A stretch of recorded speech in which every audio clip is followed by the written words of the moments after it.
Ash on my tongue, iron in my lungs, blood on the snow, name on their shields, night in my veins, storm in my ears. Wolves trace our steps, gods count our kill. You are waiting for Valhalla, I can hear it in your roar. Every scar a burning banner, every heartbeat keeps the door.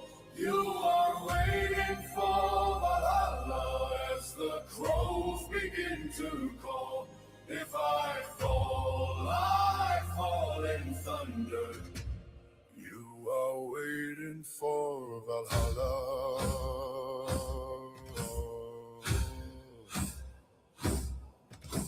Frost on the oars, wraith like white smoke, eyes on the shore, fire in the dark, both on my tongue, salt on my cloak. If this is the end, let it leave a mark. You are waiting for Valhalla, I can hear it in your roar. Every scar a burning banner, every heartbeat keeps the door. You are waiting for Valhalla as the crows begin to call. If I fall in thunder. You are waiting for Valhalla. If I do not see the morning, carry my name in your mouth. Raise up the horn, pour the glory, let my children hear the shout. Hey! You are waiting for Valhalla, I can hear it in your roar. Hey! Every scar a burning banner, every heartbeat keeps the door. You are waiting for Valhalla as the crows begin to call. If we fall in thunder. You are waiting for Valhalla.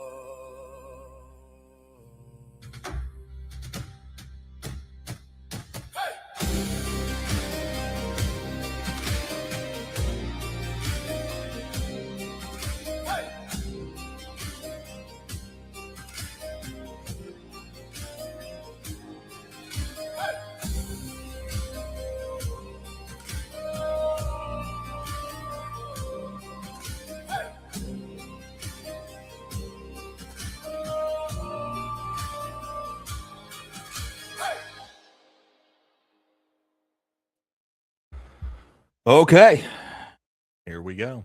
Welcome back to another, what are we on, Friday? Friday night live stream. Welcome, everybody.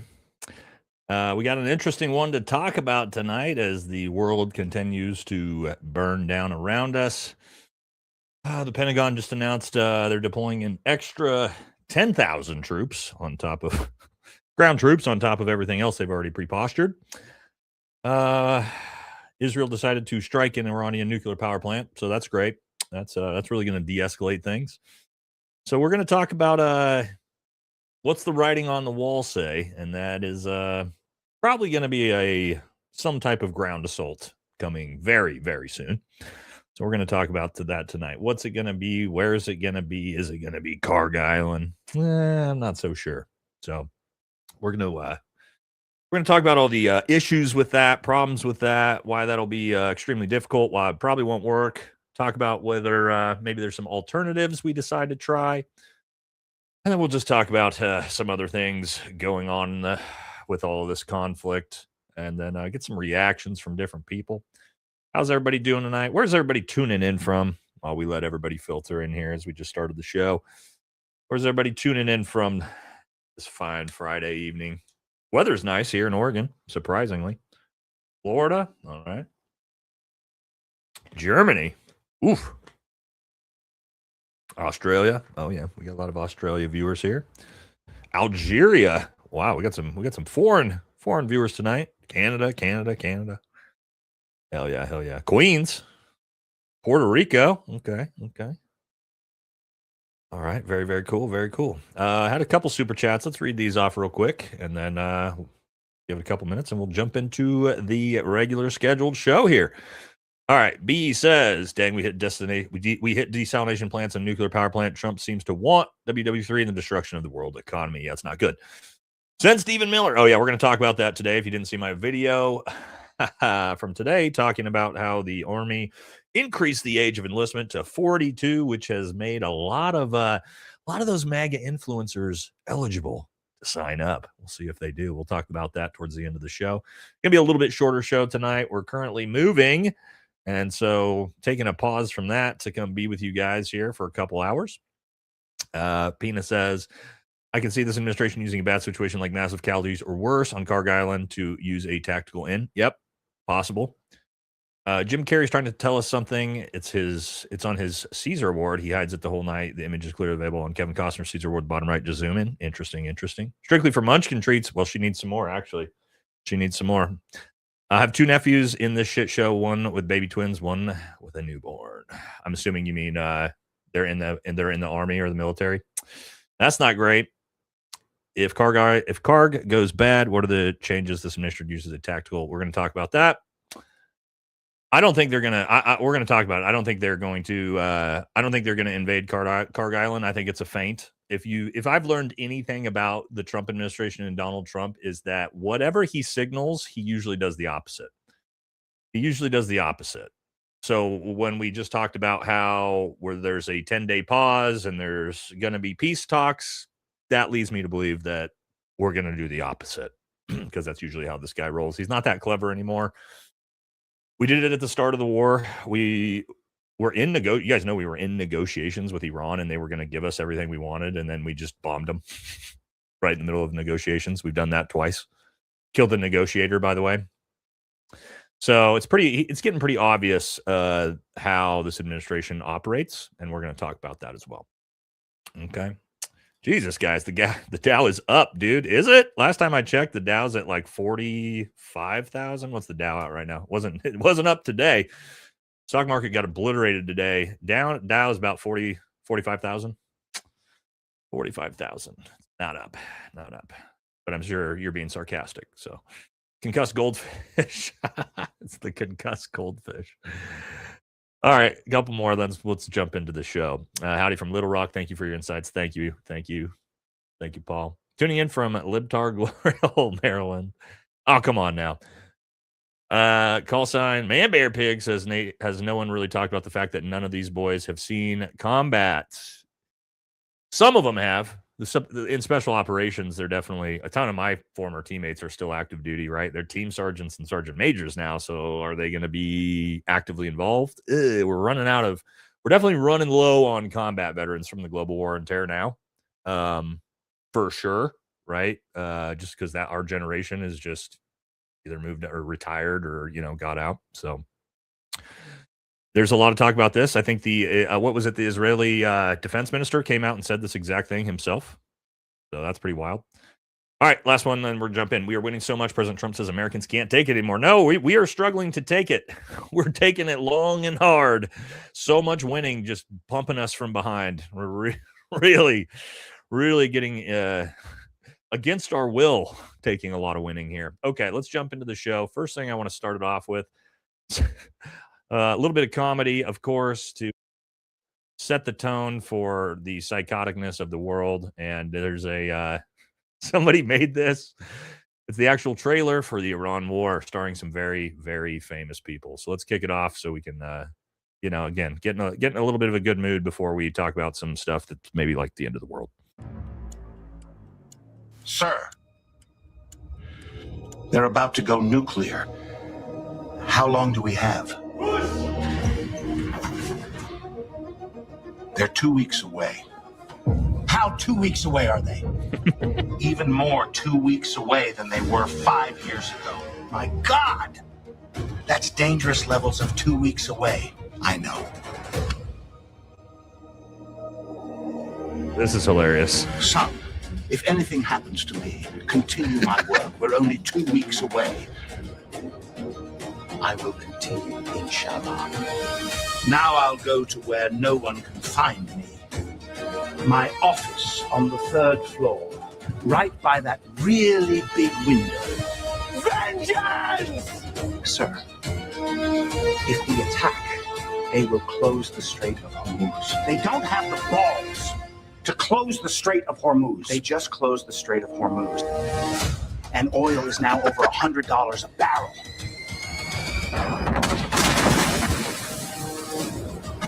Please keep me out of this. No one likes this. Hiding I want to be JD. president one day.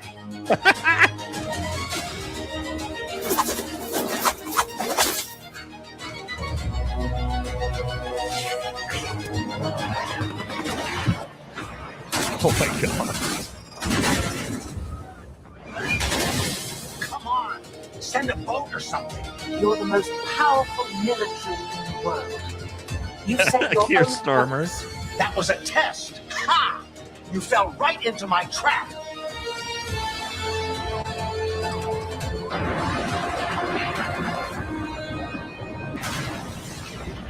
Sometimes the best reason for war is no reason at all.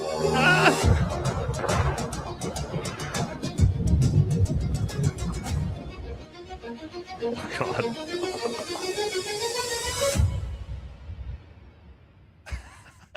Straight out of Hormuz. Okay. All right. Anyway, like I said, start off with a little comedy, put us in a good mood before we talk about the reality of the situation, which is the actual war. Yeah. Somebody said shouldn't it have been a couch? Yeah, that would have been good too. Okay. All right. Let's actually jump into it. Okay, let's talk about where we're at. Okay. Let's talk about what we're signaling here for a ground invasion, because typically you don't deploy like 20,000 ground troops. That's a absolute metric fuck ton, by the way, to a region, to a country, to a region that you're, already actively in a war with, which is Iran. So what we've sent, let's go over what we've sent and deployed so far, just ground troops wise, so we understand how big of a buildup this actually is. Okay, so first we heard about these. The 31st MU, 11th MU, okay? These are Marine Expeditionary Units. 31st MU is out of Okinawa. I've worked with these guys myself. And then you have the 11th MU, which I believe is in, where's, I'm having a brain fart.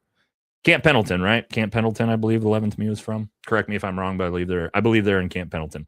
So what this is Marine Expeditionary Units. These guys are incredibly capable. Okay, they can do just about anything. They are infantry. They have air support. They have the ability to infiltrate via air, infiltrate via sea. They're basically exactly who you want to use if you want to take down an island. Okay, we've sent 2 full MUs, which is close to about 5,000 Marines plus their amphibious warships. And this is all. I believe Jack from Black Scout Survival was in a Marine Expeditionary Unit. He correct me if I'm wrong. And so this is his stuff. I'll take this is his page. And as he talks about here, that each MU is a full MAGTAF infantry air support logistics, about 2,200 strong and designed to operate independently in hostile environments. Okay, so we have 2 full MUs that are now sitting outside of Iran waiting to go in. We also saw this just the other day. Yes, the 82nd Airborne, we're hearing, is sending about a couple thousand troops as well on top of that. And then, yes, we got this breaking as of today. Yet another 10,000 troops on top of that will be deployed. And if you see my comment here, that's a lot of troops for a war we've already won, for sure. We're not sure where these troops are going to come from yet, but yeah, it's a lot. It's a lot. Okay. Somebody said Iran has 1 million. Yeah, so do we. Okay. Let's talk about that. You're seeing reports that Iran has 1 million troops ready. Yeah. The United States has over 1 million troops as well. what percentage of those troops are combat MOS troops? About 5% or less, probably for both. Okay. So no, Iran doesn't have 1 million ground troops ready. They probably have 1 million man force, much like the United States does. But still, it's their home turf. And I'm sure they probably have, close to as many ground soldiers as we do. And we'll be fighting on their turf, right? So 20,000 troops from the United States, when you're talking about Marines, 82nd Airborne, that's a shit ton. That's a shit ton of ground troops. However, we're talking about invading a country that is not Iraq, it's not Afghanistan, it's not Syria, where we can just freely roll tanks into this country, all right? We're fighting a country that has ballistic missiles and flying IED drones. So we're probably going to need way, way, way, way more than 20,000 troops if we wanted to do an actual invasion and take Iran itself. I don't think that's how it's going to start. I think it's going to start with some type of island, maybe Kharg Island, maybe some other places we'll look at here. That's where I think we're going to start. We're going to try to get a foothold onto Iranian territory, maybe Kharg Island, maybe something like that. Okay. But again, that's where we are. Just manpower is being deployed to the Middle East. Obviously, just a metric shit ton of ground troops being deployed. And those are ground troops, right? We're not talking about just 20,000 soldiers, cooks and Navy sailors and intel guys. No, we're talking about all of that, which is about 50,000 troops that we have there already, plus another 20,000 ground troops on top of it. So huge, huge, huge buildup. You typically don't do this unless you're planning on deploying them, right? It costs a ton of money to get them there and station them there and do everything like that. All right, couple things we want to look at to figure out what the hell's going on. We gotta watch what Trump is saying, okay? Because again, he signals one thing, he does another thing, all right? And that's why it's hard to know what the hell this guy's going to do, because I don't think he even knows what he's going to do. But here he is, I believe, today. We're going to look at a couple things he's been saying. Story today that I'm desperate to make a deal. If I was desperate, he'd be the first to know. Let's get the hell out of there. I'm the opposite of desperate. I don't care. Oh, okay. In fact, we have other targets we want to hit before we leave. Oh, okay. I thought we already won, but now we got more targets. Hitting them on a daily basis. They said yesterday that we weren't negotiating with them, and now they admit that we were negotiating. They've never admitted it. They called him a pedophile multiple times on the internet. I don't know why he keeps lying about this. It's super bizarre. It's not flattering. It's making him look like a giant bitch every time he comes out and says that they're negotiating with us, and then Iran literally just calls him the island man or calls him the Epstein gang or calls him just straight up a pedophile. So I don't know why he keeps doing this, because it really is making him look bitch made on the world stage. So bizarre choice by him, especially with his ego. Negotiating with them. So they want to make a deal. The reason they want to make a deal is they have been just beat. This is all made up. You guys know this, right? We are in no talks with Iran at all. Donald Trump is not talking to anyone in Iran, it's wild that they're just letting him come out and say this. To shit. You think they're taking control of Iran's oil? It's an option. I mean, I wouldn't talk about it, but it's an option. They are begging to work out a deal. I don't know if we'll be able to do that. I don't know if we're willing to do that. Oh, this guy, see? Now they're begging for a deal, and we're not willing to make the deal, right? Okay, so you got to pay attention to the things he's saying. Now all of a sudden, there is no deal. Now, in the bizarreness, this gets fully blown psychotic of what he's claiming here. But again, just important things to keep in mind. We move into this. Here's another one. They said to show you the fact that we're real and solid, and we're there. We're going to let you have 8 boats of oil, 8 boats, 8 big boats of oil. This was 2 days ago. And they'll sail up tomorrow. That was 3 days ago. And I didn't think much about it. And then I watched the news, and they said, a very good anchor, actually, happened to be Fox. But I watched it, and he said, something's unusual happening. There are 8 boats that are going right up the middle of the Hormuz Strait. 8 big tankers are going loaded up with oil right through. And I said, well, I guess they were right. And they.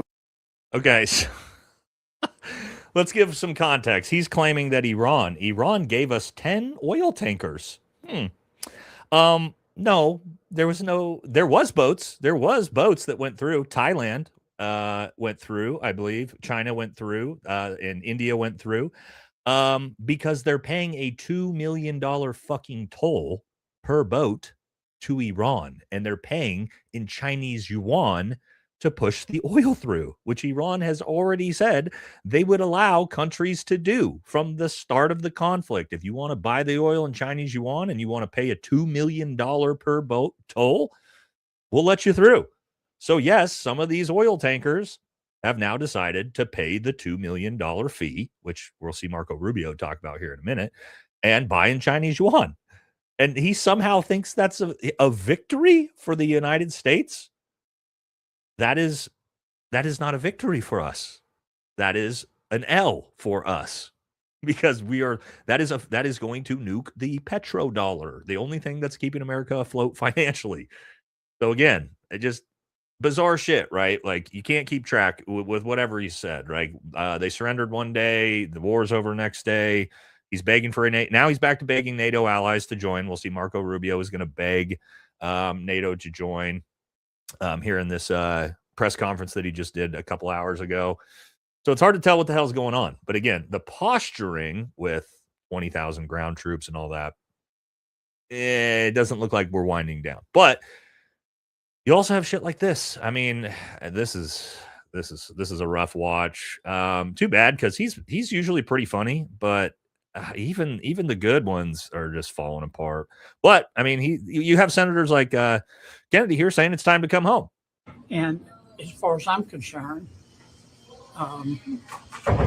it's time to come home. Now, I don't have the information the president has. And some will say, well, you caused a blockade of the Strait of Hormuz. No, we didn't. Iran did that. Yes, Iran did do that because you bombed their fucking country and you started a war with them, United States. That's why they closed the Strait of Hormuz. Duh. These people, you're starting to realize how fucking dumb, just objectively dumb, the people in charge of our country are. Yes, no shit, they did that. I told you 9 months they were going to do that. It's the most obvious thing in the world that they were going to do that. But again, so you got some politicians saying it's time to come home. You got Donald Trump saying everything. You got fake weights Keg Seth saying never before has a modern military been so rapidly and historically obliterated. Let's go to the comments here in the Department of War. First comment. Then why isn't the war over? Laughing emoji. Then why are we sending troops in? The propaganda is strong with this one. This is the actual official Department of War website, by the way, or Instagram page. Just immediately drug. No one believes any of this, right? LOL, obvious we're losing. LMAO, right? We already won the war, stopped the war, obliterated, yet you're sending 5,000. Like, this is their own page. Just getting drugged by everybody. Because this is like, we are so far beyond the propaganda at this point. Like, people can go look at the gas station, right? Trump administration, Fox News. You understand, they drive to the gas station and they see gas is anywhere from $5 to $9 a gallon. And they go, I don't believe you anymore. Diesel is $6.50 a gallon here in Oregon. I mean, you think people don't notice that? You don't think people don't notice the stock market tanking into oblivion? I think it's down another 1.5% today. We noticing these things. Okay. Now, what's another problem? The biggest problem when we're talking about trying to de-escalate the situation and get out of Iran is every time the United States or Donald Trump comes out and says, we're about to end the war. Excuse me. What does Israel do? Israel escalates the conflict and bombs something they're not supposed to bomb. They just did again with a nuclear reactor. A nuclear power plant, excuse me. Donald Trump literally issued a pause on attacking any of Iran's infrastructure until April 6th, and Israel immediately comes out and bombs a nuclear power plant. So what is Iran going to do? Well, of course, they're going to respond in kind. And I'm sure they're going to have some massive attack on the Gulf states. Maybe if they hit the desalination plants, it's over. Like, it's over. We're talking about 100 million person refugee crisis. The Gulf states cease to exist. Dubai's gone. Saudi Arabia's gone. Kuwait's gone. UAE's gone. They're just gone. Nobody lives there anymore. Overnight. So, but that's also, I think, kind of what Israel wants to happen. And so this is making it very, very difficult for Donald Trump and the United States to de-escalate out of the war, because every time we try to de-escalate, Israel steps in and bombs something we tell them not to bomb. So who's in charge here? It doesn't seem like Donald Trump's in charge of much. And you can even see that here. This is the Israel Times, right? That we're not doing IRGC like they say. It's all IRGC propaganda. The Times of Israel. IDF confirms bombing Iran's heavy water reactor, key nuclear facility in Iraq. Yes, bombing their water reactors and their nuclear facilities. They're just admitting it. That's not going to help the de-escalation. That's going to massively ramp up the de-escalation. Now, again, we're going to get into what the ground troops to Kharg Island will look like here in a second, but there's one more thing we need to watch, because this just came out as of a couple hours ago, and this is Marco Rubio. Let's see what he has to say about the war is going to end also. We had really good meetings. I mean, obviously, it was an opportunity to talk to our allies on the G7 and outline the perspective of what we have going on with Iran in particular. We talked about a lot of things, but obviously in the Iran operation, as the Department of War has consistently outlined, we are on or ahead of schedule in that operation. And ahead of schedule for what? They still they still can't tell you ahead of schedule for what? Of what objectives? What are we ahead of schedule on? Bombing, regime change, getting rid of nuclear reactors, ending terrorist networks? Like, what are we on schedule for? Expect to conclude it at the appropriate time here in a matter of weeks, not months. And the progress is going very well. Obviously, we have some work to do. We have to finish the job, and we are finishing that job. I did this. What's the job? They refuse to not talk in generalities. It's got to drive it. It's driving everybody crazy. Drive to our allies, however, that immediately after this thing ends, we're done with our objectives. One of the immediate challenges. Done with our objectives. Okay. Okay, thanks, bud. We're going to face is an Iran that may decide that they want to set up a tolling system in the Straits of Hormuz. Do you hear that? One of the problems you're going to deal with is that if we decide to leave, Iran's going to keep the tolling system. No fucking shit, they're going to keep it. It's making them rich.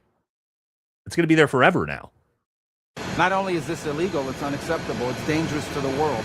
And it's important that the world have a plan to confront it. See this? This is, here comes the begging our allies. Please, please, please help us. We're fucked. The United States is prepared to be a part of that plan. We don't have to lead that plan, but we're happy to be a part of it. But these countries have a lot at stake. Not just the G7 countries, but countries in Asia and all over the world have a lot at stake and should contribute greatly to that effort to ensure that neither the Straits of Hormuz or, frankly, any international waterways should ever be something that's controlled or tolled by a nation state or by a terroristic government like the one. We did this. The United States and Israel did this. This is like literally shooting yourself in the foot and then crying about the fact that you got shot in the foot. You guys have seen that meme, right? Let's see if I can look it up. That exists in Iran today in that radical clerical regime. I'm not going to, let me put it to you this way. There is nothing Russia is doing for Iran that is in any way impeding or affecting our operation or the effectiveness of it. That's the best way that I can put it. We are achieving all those objectives. We are ahead of schedule on most of them. What objectives, dude? Please tell us one. Tell us one actual objective. You see how they can't? Because there's no objectives. They have no plan. And we can achieve them without any ground troops, without any. Now, in terms of why there's deployments, number one, the president has to be prepared for multiple contingencies, which I'm not going to discuss in the media. And again, I refer you to the Department of War, who will probably tell you the exact same thing. But we can achieve all of our objectives without ground troops, but we are always going to be prepared. What objectives, bro? I don't know how many times they're going to say it without telling us what they are. To give the president maximum optionality and maximum opportunity to adjust to contingencies should they emerge. Okay. All right. So there you go. I mean, it's what we're now. So basically, what Donald Trump is saying is the Strait of Hormuz doesn't matter, and it's the rest of the world's problem. You guys figure it out. That's what we're saying. Our government is now saying that. We started a war. We shut down the Strait of Hormuz because of that war. And now we're going to leave and tell the rest of the world, hey, figure it out. While gas prices skyrocket out of control and the global economy tanks. This is the most pathetic thing I've ever seen in my life, foreign policy-wise. We are an embarrassment on the world stage, and it makes me furious. It makes me furious as an American. If this doesn't make you furious as an American, if you just aren't viscerally embarrassed by this administration at this point, your brain's not working. It's so beyond ridiculous. And it's destroying American families. Like, the economy was already bad after the last 7 years of inflation and all the shit we've dealt with. It's gotten even worse under Trump. People cannot afford massive increase in prices. We had an affordability crisis before the war. People were already living paycheck to paycheck and could not afford groceries. And now prices are going to double to triple. If you don't know, inflation reports are expected to hit 5% within the next couple months. We're right back on track to going up to Biden levels. During COVID, mind you. COVID, when the entire world shut down, because yes, the entire world's about to shut down again. Also, I don't know if you know this. Was it Politico? They did a huge poll. I forget which polling station it was. Huge poll. And Donald Trump is officially just broke the record on the issue specifically of the economy, just broke the record for the lowest approval rating in United States presidential history. That was yesterday. And that's supposed to be his thing. He's the economy president, and he now officially is the lowest approval rating in the economy in United States presidential history. What are we doing? 25th Amendment needs to happen. This guy has got to fucking go. Everybody's saying it. Did you guys see at CPAC? Hopefully, I think I pulled the clip. Do I have the clip here? I think I've got the clip here. Here it is. I got the clip right here. If you guys didn't see this, you got to see this. This is very telling to where we are right now with this dude. This was at CPAC. This is like MAGA Central. And I believe this was yesterday. How many of you would like to see impeachment hearings? No. Oh, he didn't expect cheering for that. Oh, boy. That was the wrong answer. Let me try it again. How many of you would like to see impeachment hearings? No. Yeah, he's going to move on with the speech, huh? Wasn't really expecting a crowd full of MAGA to cheer when he said, "Who wants to see Donald Trump impeached?" Huh? That's how fucking bad it is. That at CPAC, when someone says, "Who wants to see Trump impeached?" the crowd cheered. And again, that's MAGA's headquarters. That's how bad this is. And I'm going to show you the only people left who support this guy. It's a very specific group. But again, this is my point. It makes it scarier because Donald Trump knows that he's in the toilet, right? His overall approval rating, Fox News has him at about 39% as the most generous general approval rating out there. I believe most polls have him around 35%. Record low. We're talking about lower approval ratings than George Bush in 2008. We're talking about after the height of the Iraq war and Afghanistan and the global financial crisis, still has higher poll numbers than what Trump has right now. And why that makes that scary is Donald Trump's ego is so fucking out of control. I don't think he can handle the situation he's in where the entire world hates him. And so I'm very concerned that he's going to make even more irrational decisions than he already makes because he's trying to find a way to win back public support in his insane egotistical brain. And he might do something like, all right, we gotta fully regime change. We gotta put boots on the ground. We gotta attack nuke the uranium centers. I mean, like stuff like this is possible when you have a guy who, again, is suffering from dementia. He's 80 years old. He's got a massive ego crisis problem in his brain, and he knows the entire country hates him now. It's a scary situation for us all to be in. And he's being controlled by a foreign country that's 10 times more psychotic than any other country. All of that on top of itself is scary. Okay. So let's actually now jump in and talk about what I think may happen for an actual ground invasion. Okay. Like I said, we're not going to try to invade like Tehran, right? This is not going to happen. It's not feasible. It's not possible without, again, coming through Afghanistan, through Herat, bringing in probably hundreds of thousands of troops, probably losing hundreds of thousands of troops' lives. We're going to try to do some, as Donald Trump would call it, excursion onto one of these islands. Okay, so this is what everybody's forecasting. And because everybody's forecasting, I don't think this is going to happen, but we'll talk about it. And that's, of course, Kharg Island, right? This is the island everybody's talked about. We're going to walk through it. Okay, so just the map here, for those of you who aren't aware, here's the Strait of Hormuz. We all know this place by now. We've seen it a million times on the map. Coming all the way up the Persian Gulf to the very north, you have what's called Kharg Island, where, you know, pretty much 95% of Iran's oil has to come through this area. Okay, so this island is extremely important to the Persian Gulf. But it's not just Iran that facilitates it through here. It's a lot of the Gulf states as well. Okay, so the idea here is if we can seize Kharg Island, we can stop Iran's entire economy and shut down all their oil. Okay, number one big problem right out the gate, that doesn't solve the problem in the Strait of Hormuz. Okay, you take this island, you still can't bring any of this oil, whether the United States controls it or not, through the strait. Okay, another problem, other problems. We're going to look at actual Kharg Island itself. This is Kharg Island, as you can see here.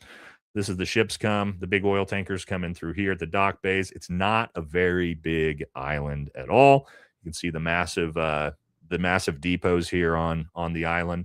How do you take this? How do you take this island? Okay, we have 2 Marine Expeditionary Units, so you would most likely see something like the 82nd Airborne come in via air, and we would jump in paratroopers into the backsides areas of this island, try to take down operation centers, things like that that could help clear the way for a ground or for the Muse to come in by ship to do vehicle boat landing assaults. Now, some problems we're already seeing with this is that, I'll pull this one up. What Iran is doing is Iran is expecting us to attack. So Iran is now laying sea mines all around the island. So what's that going to do? Runs the risk of one of these Muse ships hitting the sea mines, sinking these boats before they could ever even get there. They're also laying in, I'm sure, IEDs and all sorts of crazy shit on this island because Iran is not going to just give this island up. Even if they can't keep the island, they will destroy the island. If they destroy the island, what's another big problem with that? That's going to affect the global oil market because now no oil is coming out of the Strait of Hormuz at all, not even to the Asian countries or China or anybody. So again, oil is a global commodity. It's going to spike oil prices up again. Now, this is actually what it looks like at the ground level. You can see here's the giant tubes that funnel the oil out. You have all your depots. I mean, these are gigantic. You can actually see how big these are when we actually look at the ground version of these. Just absolutely massive.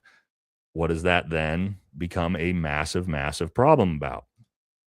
If we actually put boots on the ground and we put thousands of troops on this island and we go and we take all this and Iran decides, okay, now we're just sending 50 ballistic missiles to absolutely evaporate this island. You do that on top of hitting any of those depots, you're just going to kill everybody on that island. If they go scorched earth, which I'm assuming they will, because if you're going to shut down 95% of their oil production, they're going to say, all right, here you go. Here come 1,000 drones and 50 ballistic missiles. Good luck. And then they're trapped. For those of them who live, they're trapped on that island. Big problem here too. Now what's the problem? Okay, if they get trapped on that island, where are they? They're all the way up here in the very north of the Gulf. Okay. Now, if you have a crisis there, you got to bring your U.S. Navy all the way up along the coastline, all the way to Kharg Island, where they're going to get schwacked trying to help. Or even worst case scenario, they take out those 31st and 11th Mu ships that bring the Marines up, and then they sink the ships. Now you got thousands of hostages sitting on that island. Okay, so Iran knows this. Iran has already made it clear that they're, again, putting sea mines everywhere on this, and then they're just going to essentially inlay traps, booby traps, IEDs all throughout that entire island, just waiting for troops to come. Not great. So that is why usually if everybody is focused on one spot like this and all the forecasting is we're coming to Kharg Island, we're coming to Kharg Island, I don't think we're going to go to Kharg Island. I don't think we're that stupid. We would be incredibly stupid to do it. I don't think we're that stupid. I think it's a feint. By a feint, I mean you posture like you're going to take Kharg Island. Excuse me. And then you go somewhere else. Let's talk about where I think they might go instead. I think they might run a feint, not take Kharg Island, and then actually try to put boots on the ground on Hormuz Island, okay, or in the area of Hormuz Island. I think this is far, far more likely, and I think Donald Trump thinks that this is what's going to save him. Or like this will, and we got to come back to some things here first, but or this is like a much better plan for him. So let's take a look at what we're actually looking at with something like the Strait of Hormuz. Okay. And this is kind of a graphic of it, but you can see here's the Strait of Hormuz. It comes all the way up here. These ships have to come all the way up through here and then back down. You have little towns, right, along the ridge lines. There's actually towns in these areas. So there is places for ground troops to come in and try to do vehicle boat landing assaults on and take ground on, right? Here's the actual Strait of Hormuz. You have all these tiny islands too. And again, these boats have to come up through these two islands because this entire area is inlaid with sea mines. You can see the way the boats used to come through. They can't do that anymore. So they have to come all the way up through these two tiny islands. So I think taking one of these islands, or maybe even trying to assault and take these areas, is far, far more likely. Let's take a look at what it actually looks like here. Okay, so here's your Strait of Hormuz. Here's your small islands interlaid. And yeah, there's again, you have massive mountain ranges, so you're not coming up over the top of it, but potentially attempting to take ground so that we can actually take the Strait of Hormuz. Here's a picture from one of those little towns looking out that you can see. So there is actual places that we could assault and take, but the question then is, what does that actually do for us? You take the ground, you take Hormuz Island. What does that do for us? Does that allow us to facilitate boats through? Well, no, because the threat is not coming from the islands. It's coming from drone attacks and ballistic missiles. Because those oil tankers are the slowest moving ships in the world. It's not hard for Iran to schwack one of those with 30 drones or, you know, a ballistic missile. So, and those are coming from inland up over the mountain ranges of Iran. So it actually, it'd be one of those things where it's like, yay, we took ground, but does this do anything? And as you can see here, yeah, okay, you take ground here, along here. Here's the actual islands with Hormuz Island and the inlays here. Okay, you can take this ground, but you have the massive terrain that's all around it. What do you do then? Even on Kharg Island up here, you take the island, that doesn't get rid of the drone threat. It doesn't get rid of the ballistic missile threat. So you got your whole Navy there, great. I mean, we have aircraft carriers sitting there that can't, and destroyers that can't do anything. So what is putting ground troops on Kharg Island or putting ground troops on Hormuz Island? What does it actually do? It does fucking nothing. It's going to be literally to posture. It's like a show of force. Like, look, we can take the land, and then you're just going to get, you know, all those Marines and airborne soldiers are just going to eat flying IED drones over and over and over again until they probably have to evacuate. So I'm not sure why we need 20,000 troops here. If we're going to use them, it's going to be on something like this that we're looking at. And another huge problem we have is the Gulf states. The UAE just announced today the United States can no longer use any of its land, its military bases, or its airspace. The UAE, you guys understand how pissed off the UAE is at us? The UAE gave Donald Trump a $500 million bribe jet. And do you know what the UAE got out of it? They got fucked. They're hosed. Their economy is in shambles. They can't export any of their oil out. That's what that $500 million bribe bought them. So they're furious. And so they've cut us completely off. Then you also have this, which of course, hold on, I knocked that down. Nobody wants to talk about, nobody wants to tell you the truth about, but we do know this is the case, and that is pretty much all of our military bases in the entire Gulf have been destroyed. I mean, there's actual photos of them. So New York Times confirmed that 13 of the U.S. bases in the Middle East have been destroyed, right? Why is this a big deal? The ones in Kuwait, Bahrain. Why is this a big deal? Now, this makes it 1,000 times harder to deploy ground troops from the actual military bases, because now we don't have the military bases surrounding Iran, just like we don't have the military bases in Afghanistan anymore.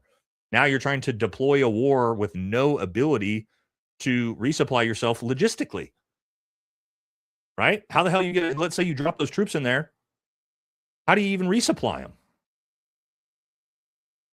You can't fly in. They've already showed that. Iran's knocked down 2 F-35 fighter jets. You think you're going to fly AC-130s over the mountain ranges of Iran and not have those shot down? Of course they're going to get shot down. So again, what's the plan? What are we actually trying to do here? Taking Kharg Island is not going to open the Strait of Hormuz. Taking the island of Hormuz is not going to. Or Hormuz Island, is not going to open the strait. Also, begging NATO to come help. We have the most powerful Navy and Air Force in the world, and we can't open the strait. What is having Spain or the United Kingdom show up? What is that going to do? We are the most powerful military in the world, and we can't get it open. But we're going to beg our allies for what? Or tell them to do it? Hey, Japan, figure it out. It's insane. We are so... Donald Trump has dug himself so deep in a hole that he really has no way out of. Because he can't just back out, because Israel won't let him back out. Every time he tries to back out, they just escalate the conflict. They also can't back out because then Iran just goes, oh, now we're keeping the toll. Also, hey, strait's permanent. Iran has already announced the Strait of Hormuz is permanently closed to the United States and Israel forever. Forever, even after this conflict. They're willing to, again, sell oil through Chinese yuan and extract the tolls. But we're never getting this thing open unless out of the goodness of their hearts they let us, or we go in and fully regime change. And we're talking about killing a couple million Iranians and killing hundreds of thousands of U.S. soldiers to open the Strait of Hormuz, which was already open before the world started. The shart of the deal, everybody. Somebody made that joke in the chat the other day. It's mind-boggling how poorly this is and how what a disaster it would be. Okay, let's watch a video here. We're not going to watch. Oh, actually, I got the wrong video. Wrong video here. This is what I wanted. Right? Yes. Here's some of the things I was going to show you guys. I was talking about, Kharg Island. Currently, this is what they're doing, right? They're placing sea mines everywhere around here. They have anti-aircraft systems pre-posed on the island as well to try to shoot down aircraft if they come. And again, I mean, trying to bring in your vehicle boat assaults and just hitting sea mines like this, absolutely super dangerous, okay? And then here's just some historic stuff about Iran. Here's the reason why I think Alexander the Great, Genghis Khan, maybe, I think are the only two that have conquered the Persian Empire and made it into Iran. I mean, they stopped the Roman legions, the Ottoman Empire, the British Russian empires, the Iraq, U.S., NATO, and Afghanistan. And the reason why, again, is the geography is just insane. But also think about this. Genghis Khan and Alexander the Great, that was before ballistic missiles and flying drones. So that wouldn't even be possible now. Like modern technology has only emboldened Iran due to, again, through asymmetric warfare and things like drones and how obnoxiously difficult their geography is to get in. So again, Iran doesn't have to be that powerful because they have so much natural defense just through the geography of their country. And that's why they're able to leverage asymmetric warfare. For those who don't know what asymmetric warfare is, it's when a weaker country leverages the things that it has that's powerful to it to target its enemy's weaknesses. Okay. So what Iran is doing through asymmetric warfare is not fighting the United States in conventional war. Right? We get in the air and, fighter jets fight each other and the Navy fights each other. They'd say we don't have any interest in that. What we're going to do is use our strength, which is our geography and our cheap drones and cheap ballistic missiles. And we're going to shut down the Strait of Hormuz and we're going to collapse the entire global economy and we're going to make the entire world hate the United States. That's asymmetric warfare.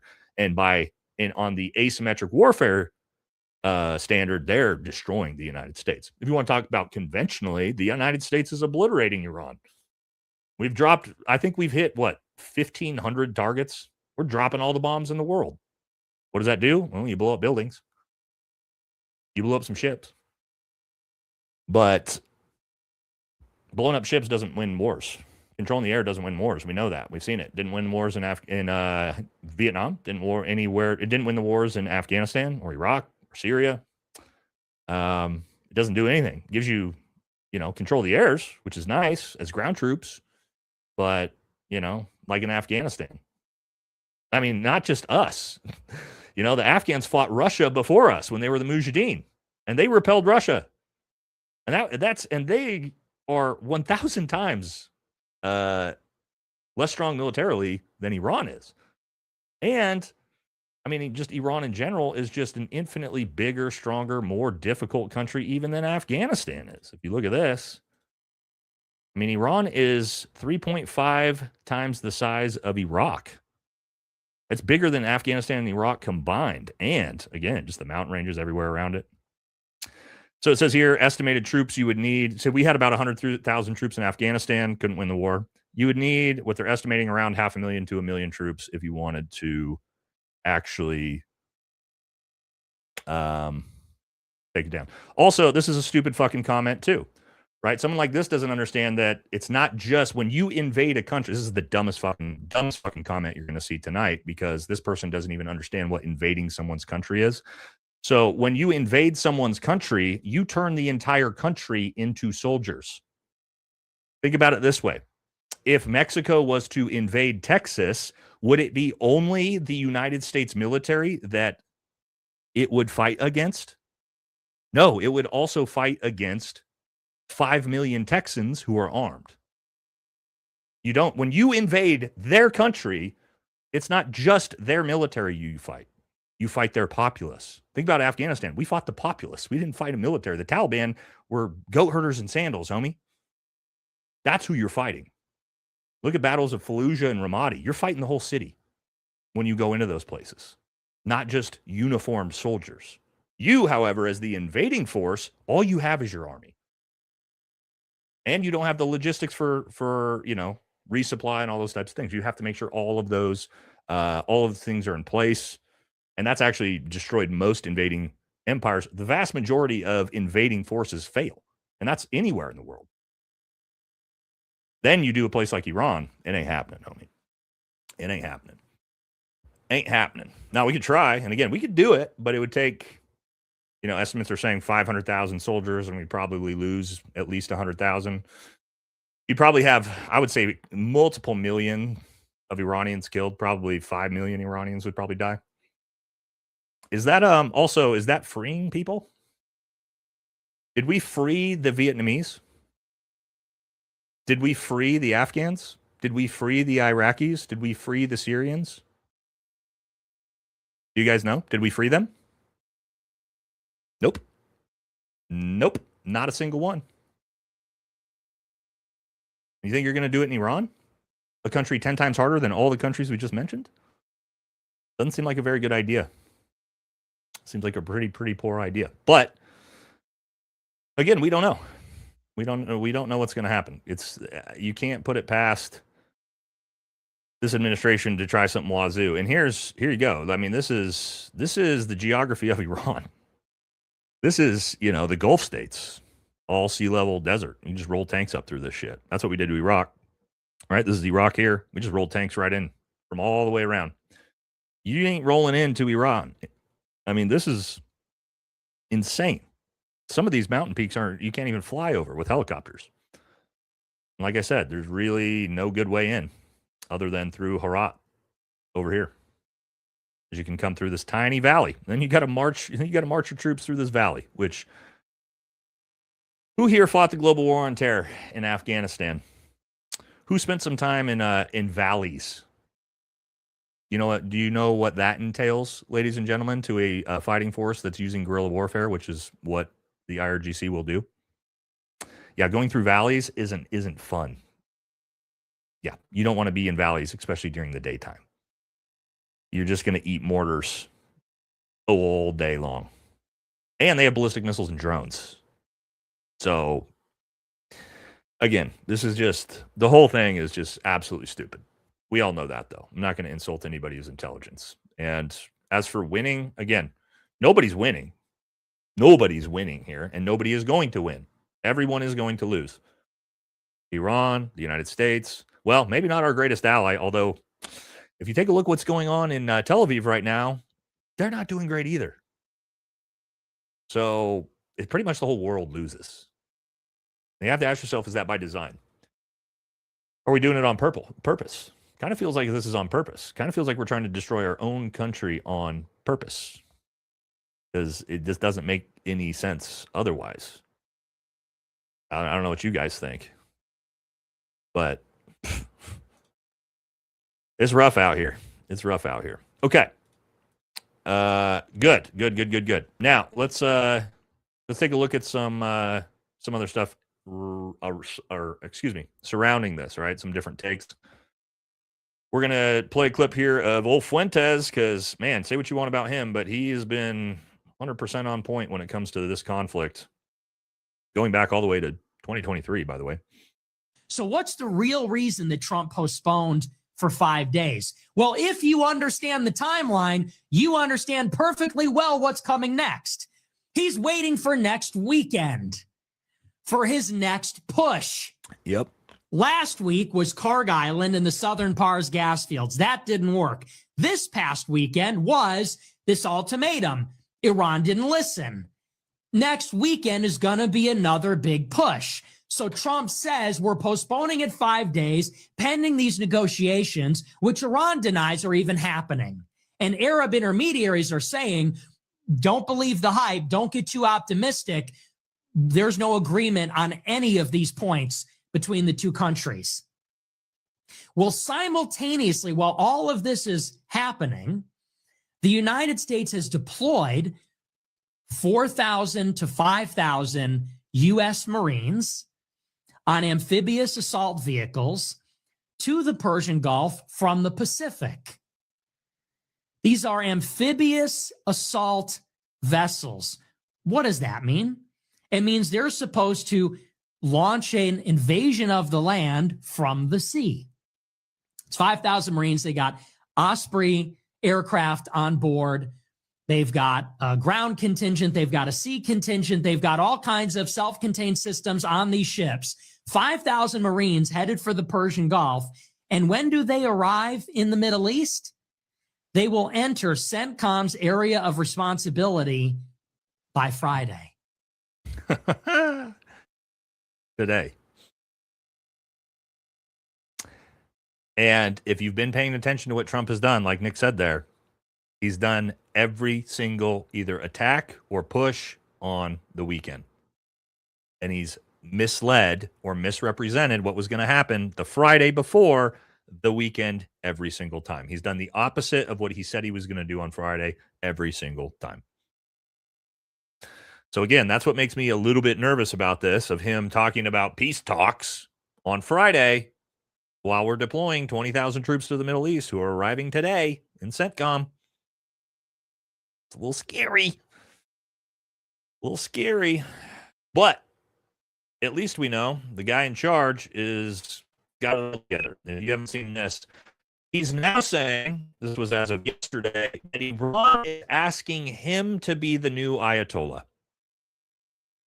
I know you think that this is satire, that I'm telling you this. It is not. Donald Trump said, Iran proposed making me the Ayatollah, and I said, no, thank you. They want to make a deal with me so badly, but they're afraid to say it because they figure they will be silenced by their own people or by the United States. End quote. Yes, Donald Trump is now saying Iran is asking him to be the Ayatollah of Iran. That's where we're at with the guy in charge of World War III, ladies and gentlemen. Are we, like, when we talk about the 25th Amendment, it's getting pretty serious. Like, he thinks he's literally saying as a fact that Iran is asking him to be the Ayatollah of Iran. Wow, ladies and gentlemen, it's real scary out here. Okay, I want to watch this video from Tucker. He's obviously been all over it as well. And it says things have escalated and they will try to cover it up. Don't let them. We'll watch a little bit about this and then talk about it. Markets open, which was interesting. Announces that. So Monday, the president, before markets open, which was interesting, announces that the United States is pulling back from his promise to start hitting civilian infrastructure, energy infrastructure in Iran. And we're doing that because we're going to try and find some negotiated settlement. And we've been talking to the Iranians, and there is a way out of this. We don't have to get to the point where we're waging total war, not just against the government of Iran or the Ayatollahs or the theocracy or whatever we say we're doing, but against the people of Iran, turning off their electricity, ending their drinking water, letting them die of exposure or whatever. Total war against a country of almost 100 million people. And nobody wants that, or at least no one should want that. So the president announced, hey, we're in talks, we're pulling back. But within just a couple of hours, our partner in Jerusalem, Benjamin Netanyahu, the guy we're in this war with, issued this statement. Listen carefully. מוקדם יותר היום שוחחתי עם ידידנו הנשיא טראמפ. הנשיא טראמפ מאמין שיש סיכוי למנף את ההישגים הכבירים של צה"ל וצבא ארצות הברית כדי לממש את יעדי המלחמה בהסכם, הסכם שישמור על האינטרסים החיוניים שלנו. במקביל, אנחנו ממשיכים לתקוף גם באיראן וגם בלבנון. אנחנו קודשים את תוכנית הטילים ותוכנית הגרעין עד דק וממשיכים... See what he's saying? Donald Trump pauses strikes. What's he doing? Ramping them up as supposed ceasefire talks are in place. לפגוע קשות בחיזבאללה. רק לפני ימים אחדים חיסלנו עוד 2 מדעני גרעין, והיד עוד נטויה. אנחנו נשמור על האינטרסים החיוניים שלנו בכל מצב. We're safeguarding our vital interests, the Prime Minister of Israel said, our vital interests. Now, what are those vital interests? Well, no one's really explained that. Not even clear the Israeli public really knows the extent of their own country's, quote, vital interest as envisioned by their prime minister. We're not really sure. But clearly they entail territorial expansion, moving the borders of Israel outward, taking other people's land. And they're saying that in the Israeli government. This is a win because we've moved our borders outward. So we're paying for that. We're making that possible. As Americans die, and a number have died in this war, Israel is using that opportunity, our money, our weapons, the lives of our soldiers, to expand its territory. Yep. So that's not our vital interest. You can agree or disagree with that.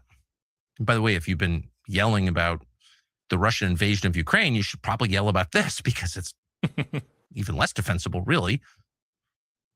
But they're saying that. And no one in the U.S. government has told them to stop. Yeah. And that's the big problem. I don't think they're going to stop. I think they're going to sabotage, even if we actually were having peace talks, which we're most certainly not. I think they're going to sabotage them every single time. because they don't want this over because the United States is fighting the war for them. They're not doing anything. What's Israel doing? Is Israel getting ready to send 20,000 troops to Iran? No. They're not deploying anybody. It's not their money being used. It's not their bombs being dropped. It's not their jets being used. So, of course, they want this to continue. Because we're doing it for them. Why would they want us to stop? This is what they've wanted for 47 years. And that also makes it scary. Knowing that, it also increases the chance of false flags, right? Things like that. We got to drum up patriotism. All right. I want to show Nancy Mace, who I think is full of shit, but she has been talking about this, her briefings in the last couple days. Senator, South Carolina Congresswoman, Nancy Mace. I know, well, yes, maybe. I know you're running, but I want to talk to you about the war in Iran. I know that you were part of a House Armed Services Committee briefing just yesterday. You walked out. Tell us why.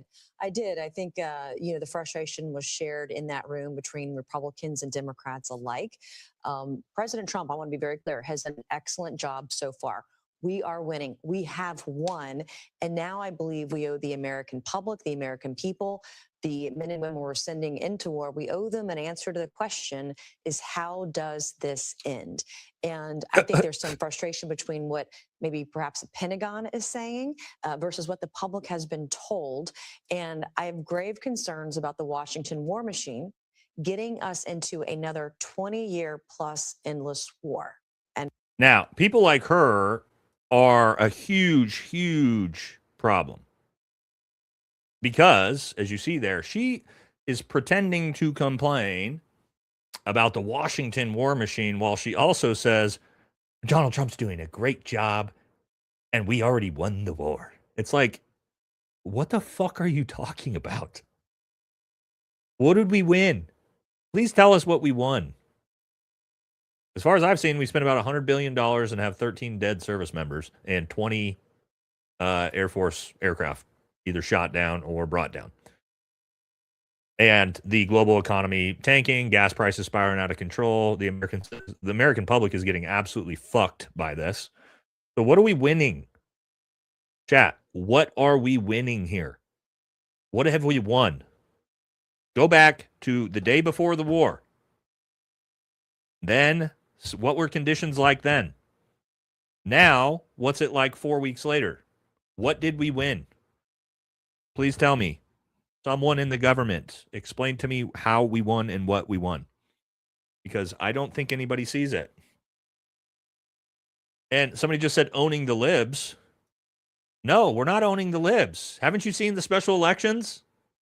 Do you see the special elections results, guys?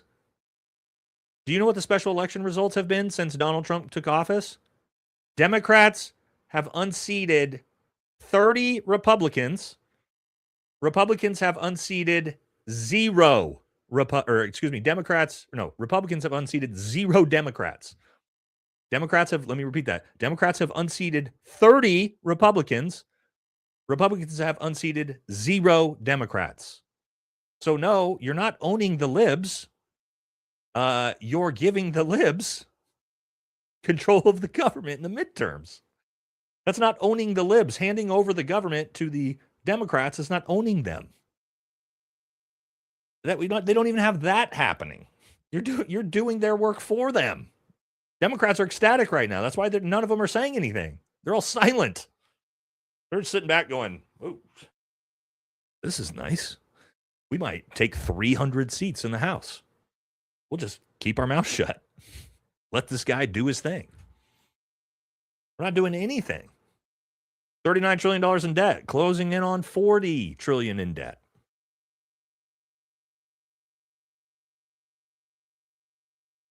Again, I don't understand what the winning is. And also just human beings being slaughtered. Israelis, obviously Americans, Iranians, tons of Iranians are being killed. And again, you think this is going to make Shia Iranians the religion that thoroughly believes in martyrdom, a culture that will strap IEDs to themselves or vehicles and blow themselves up for the cause, you're going to bomb them into capitulation? You haven't done your homework about who those people are yet. Because I don't see them, especially after you killed the Ayatollah. That was the dumbest thing possible. I said it from the very beginning. But also, that was given to us by Netanyahu. That was Mossad intelligence. That's why we made that strike, and that's why we killed him. It's rough out here, ladies and gentlemen. All right, let's hit some super chats. Then we're going to take a look at a couple more things after that, all right? Don't want to fall too far behind on the show. A couple super chats, we'll jump right back into it. All right. Probably going to strike after market closes, 4D chess. Yep, I think a lot of people are expecting that. Nobody knows what to think, but who knows? Who knows? Hi, Nate, tuning in from Abu Dhabi, UAE. It's currently 4 a.m., and we're on the second missile alert for the night. This is scary for you guys because, again, since Israel decided to hit that Iranian nuclear power plant, Iran is going to respond in kind to the Gulf allies. So they're probably going to smash something in the UAE, Kuwait, Bahrain, and Saudi Arabia. Probably hit some type of your power plants or your infrastructure in response, as well as Israel. So praying for you guys as well, because that's scary for you guys right now. Nate might have to go daily, just saying, here we come, Tehran. Air assault? Nah, we can't air assault Tehran. No. We would have all our aircraft shot down. If you tried to bring in 82nd Airborne troops and fly 900 feet above the fucking city, right? That's not going to happen against any like modern country. You can't just jump airborne troops in. It's also, what do they do once they hit the ground? They have no ability to get resupplied at all, like ever. So probably wouldn't be great. Hi, my family left that island that is adjacent to Kharg Island, so they're safe. And to clarify, I'm in Canada, but Iranian, love your work. Thank you. So, yep, there you go. That's what I was talking about. There's a lot of actual towns around the area there in Strait of Hormuz and Kharg Island as well. Any chance of you doing a live with Jack from Black Scout Survival? Yep, 100% is. Me and Jack have already talked about doing it. Problem is, he works during the 2 times I do my live streams. So what we have to do is either schedule a live stream completely separate of the times I usually live stream together, or wait for him to have some time off. But yeah, me and Jack will do some we'll do some content together eventually. Just getting coordinated time wise. Pre-record, I guess we could pre-record. It's more fun when they're live though. Yeah, that's not a bad idea. We could maybe do that. But yeah, I talked to Jack privately. So yeah, we're trying to work something out. He's awesome, man. What a wealth of knowledge that guy is, for sure. It scares me. Loving life in Australia. Yeah, it's scaring everybody right now. What do you think about Americans fighting in Ukraine? Hey, if they want to go do it, that's on them. I've never supported that war from the very beginning because I didn't want $300 billion of my tax dollars sent to a foreign country to fight a war I don't give a shit about, just like the current one. And I am not, like, for me, I don't pick and choose countries. I support giving $300 billion to countries, this country, but not this country. No, I don't want my money sent to any of these fucking countries for them to fight wars. None. Zero taxpayer dollars to any of them. If Americans want to go fight in Ukraine, I've got a buddy that has spent a lot of time in Ukraine fighting. He's Ukrainian American. Absolutely, man. Like, go defend the homeland. I'm all about it. But don't ask American taxpayers to fucking fund it. That's how I feel about that. You know what I mean? I don't have anything against Ukraine at all. Nothing against Ukraine.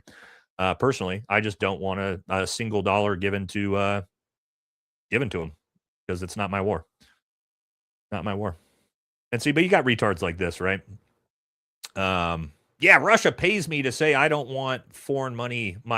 Russia pays me to say I don't want my tax dollars sent to foreign fucking countries, dude. Imagine this fucking simp who's like, I want to give my money to foreign countries. Me. Like, shut the fuck up, dude. Nobody supports this other than dipshits like you, man. Oh my God. I don't support Russia either. Fuck Russia. Fuck Ukraine. I don't care about either country. I'm not from either country, and it's halfway across the world. Doesn't affect my life. Stop sending my fucking tax dollars there. Period. That goes for all of them. That goes for Europe and Britain and China, India, Pakistan. I don't give a shit. stop sending our tax dollars there. Thank you. Okay. And if here's the thing. Here's the thing.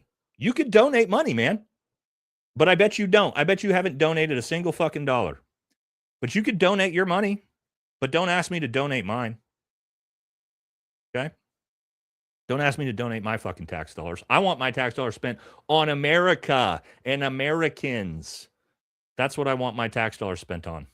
Period. Full stop. Nothing else. Literally nothing else other than America and American interests. That's it. That's it. And wars in foreign fucking countries aren't in my interest. So, all right. Thank you. Maybe we can send ICE to fight the war.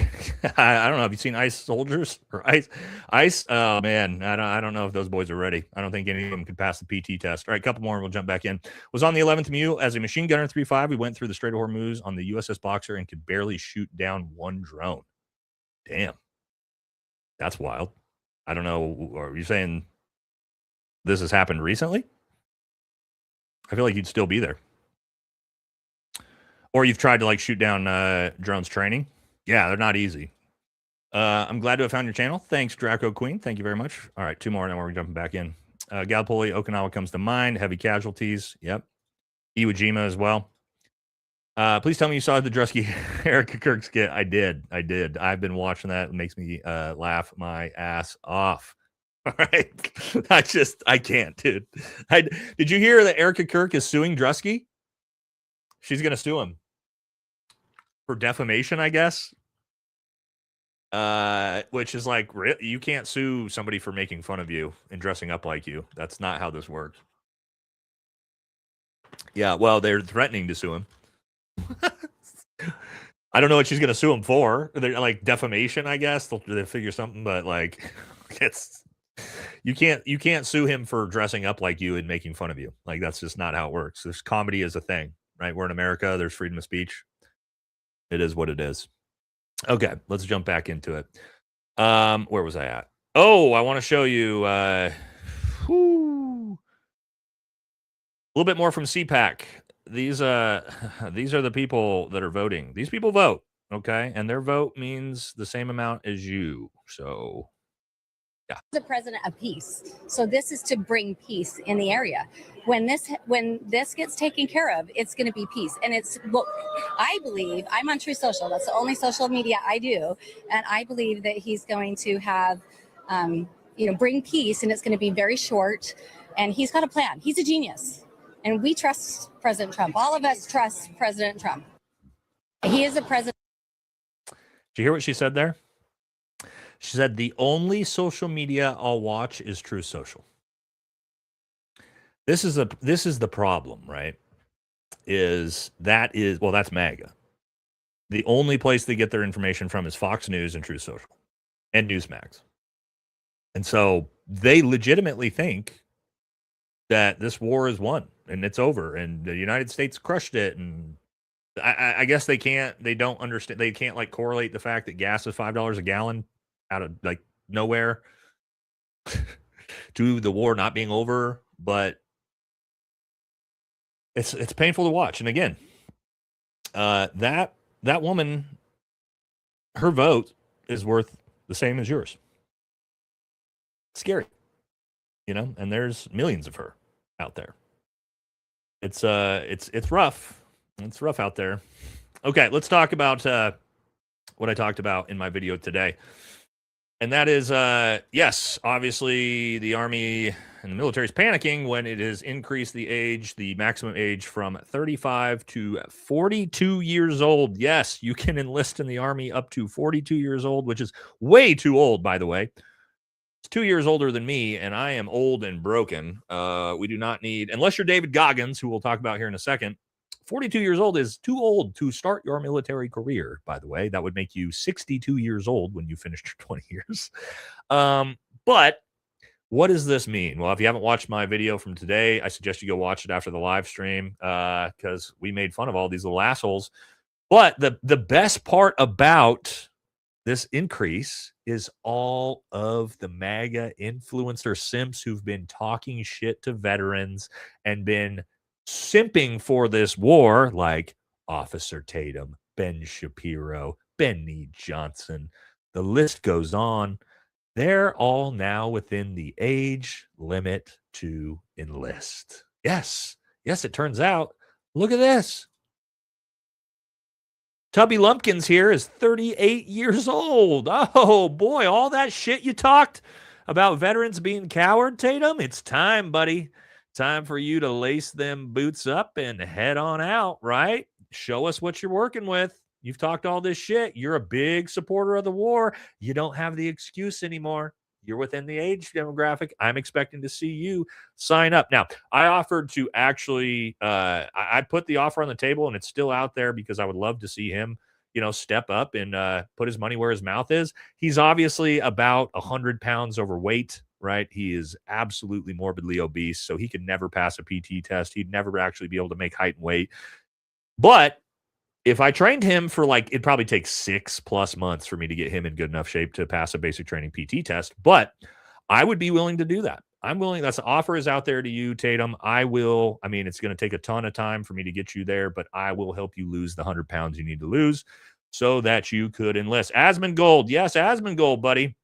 That's another one I didn't think about. He should 100% get signed up and headed out. All right. What's another one? Yes. Benny Johnson, 38 years old. This guy's a giant simp for the war. Hey, he's in good enough shape. I mean, he's probably not. Probably need a little bit of work, but you're not all that far off. You could join right now, buddy. Right now. Put your money where your mouth is, Benny Johnson. And like I said, I would imagine Benny would have a great time, especially at, basic training. Think about all the showers he gets to have with young, strapping, fit, naked boys. There's a lot of that in the military, right? There's a lot. We all know, all of us that served in the military, there's a lot of young, fit, naked boys in the military. So I would imagine Benny Johnson, you would probably love that. I'm surprised he hasn't jumped all over that one. Let's talk about another one. And this is probably one of the most important ones. Somebody brought up to me, I didn't even think about. It's not just send Barron now. Guess what? It's hashtag send Eric and Barron. Yes. Now 2 of Donald Trump's sons are within the enlistment age group. So yes, Eric Trump, I don't see why you can't get your ass enlisted, buddy. You can take little Barron with you. 2 of Trump's kids could sign up, and they would be the first 2 Trumps in American history to serve the country. They might actually be able to bring a little bit of honor to their disgraced family name. Yes, Eric Trump also in the age. And then, of course, we have to talk about, the elephant in the room, which is, where's he at? Yes, this one. Barron Trump, who's currently worth $150 million at 19 years old through trading oil futures around what his dad is doing. So insider trading based off of his dad's statements. But yes, 19 years old, perfect age. Send Barron. Time to enlist, buddy. Time to enlist. Katie says Kushner too. How old is Kushner? Oh boy. Oh boy. This is going to be good. Jared Kushner age. Nah, he's outside the window, but we're going to talk about that here in a second. Okay. This brings us to a topic of discussion that will be important for the next one. And that is David Goggins. Absolute savage, by the way. 51 years old. He was able to get an age waiver so that he could join the Air Force to go Air Force Spec Warfare. I believe he's trying to be a PJ, pararescue. Savage, by the way. I love this. I think he's such a badass for this. But why is this so important? Because what this shows is you can get an age waiver up to 51 years old. And what does that mean? What does that mean, ladies and gentlemen? Who else is 51 years old? This fucking piece of shit.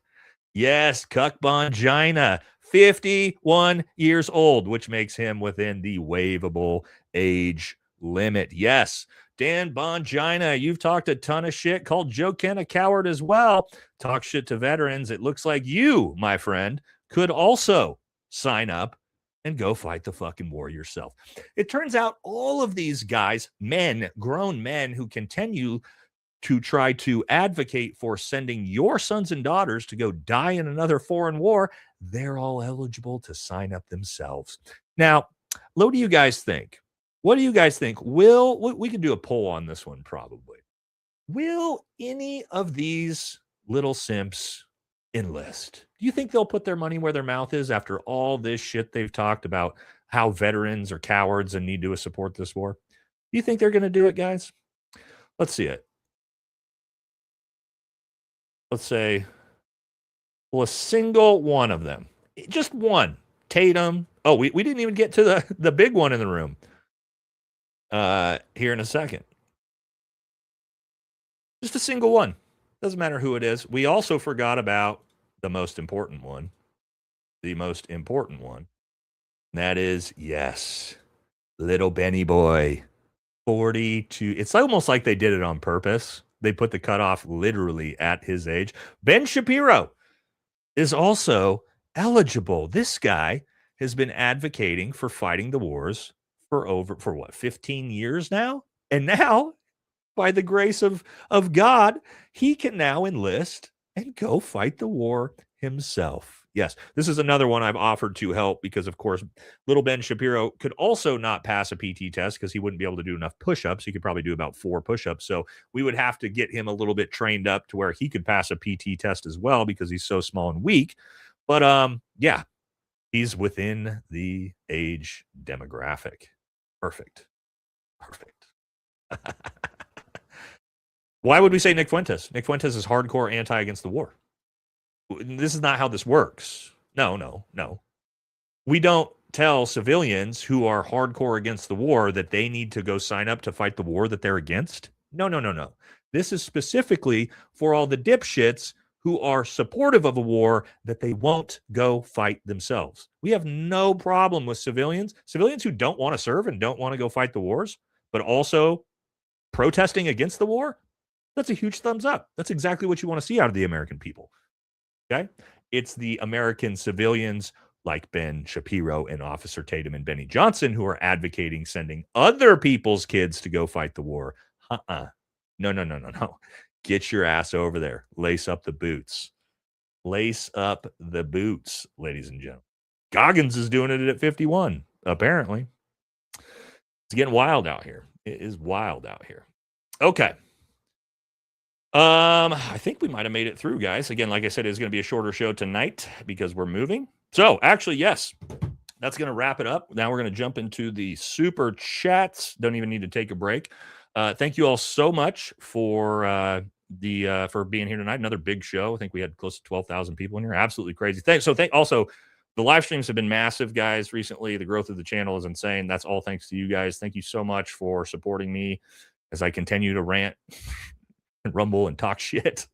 So I love it, guys. You've been super, super supportive, and the live streams have been massive. So awesome of you guys to be here with me for this. Okay, again, Friday night, a little bit shorter one. Tuesday we'll be back with another regular full episode. But again, moving day is tomorrow morning early, and we've already started moving today.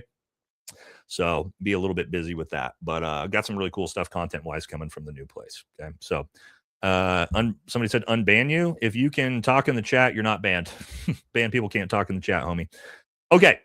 We did it. Thank you very much. We are going to jump into supers. If you want to stick with us, great. If not, it was awesome having you guys here for the show. All right, let's do it. Let's jump into it and talk about it. Let's work our way through these. Okay. Nate, completely off subject, but got my Tasty Gains this week. Can't wait to get as ripped as you, brother. God bless you and your family. Thank you, dude. I love Tasty Gains, man. Great product. And yeah, I mean, I'm on a lot more than creatine, right? Full transparency, a lot more than creatine, but creatine is a foundation, right? So, and that's a great product. Grab Air, 8 boats of oil, big, beautiful boats, the biggest boat. 8 boats of oil. Big, beautiful boats, the biggest boats, bigger than you've ever seen. All right, I'll stop. You don't even know about how big these boats were. All right. Thanks, Cranberry. Oh, I know? Okay, I've got to have these saved. We might have to watch. We might have to actually take a pause. I have to have started working on this, right? Oh, no. We got one I have to show you. There's a couple I got to show you guys. We're taking a little pause because there was a couple I missed. Let's see. Do I have the Dresky one? I thought I had it saved. Oh, I think I have it. I could probably just look it up. Let's. You guys want to watch the full Dresky Erica Kirk skit? It's actually hilarious.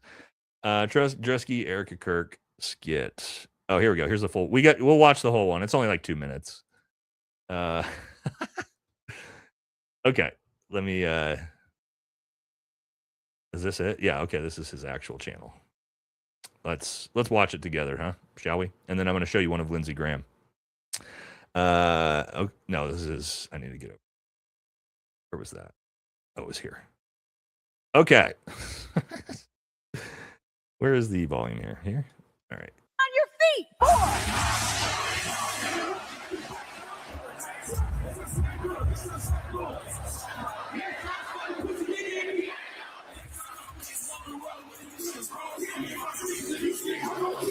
War is raging in Iran. We're praying for all the soldiers and troops. That's great that you're praying, but how about all the kids that died when the USA hit the towers? It broke my heart. That is Bro, I can't with how much he actually looks like her. He looks like if you put hold on, hear me out, right? I was thinking about this when I saw this. If you put Erica Kirk and you hold on, let me pull it up here. If you splice Erica Kirk with Gorlock, that's literally what Dresky is. You put Erica Kirk with Gorlock. That's it. Like he nailed it, right? It's actually crazy how much he actually looks like her. His makeup art is crushed.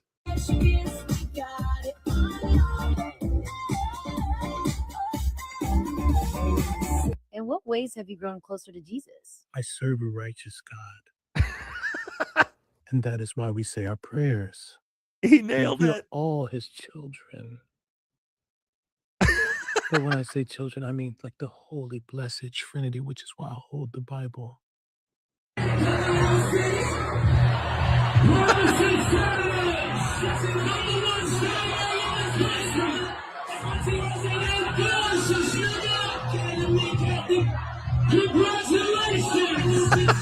Sweet cream foam chai ice matcha. And Bella will have all organic pop cup. Organic? Yes, everything organic.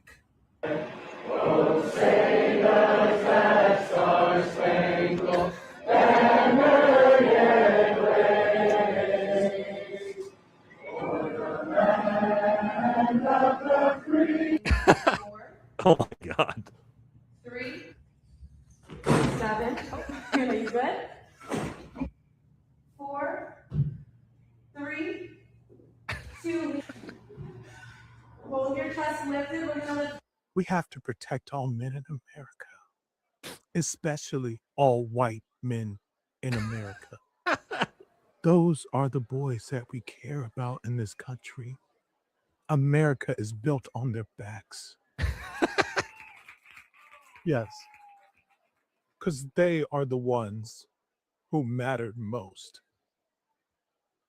I just want to say this to our Christian friends, you know. Get on your Okay. That's it. Just to call it as it is and say it straight. feet. Forward. All right. You guys are worshiping Where one is Jew. that? Hold on. I don't know where that was playing from. I couldn't get the sound to turn off. Lady G. I thought I had. Oh, no, it's on I shared it as a story on my own channel. Here we go. Was it this? Oh, yeah, here we go. You guys got to watch this. That we may have hope. There may be hope in the world as Lady G got booed in South Carolina for 6 minutes straight today as an appearance for a rally.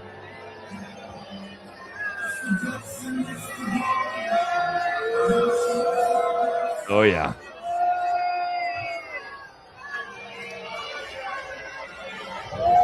Welcome to Ticket. Thank y'all for coming. Thank you very much. Yeah, baby. Thank you. That's a MAGA rally. Look at the hats. Thank you.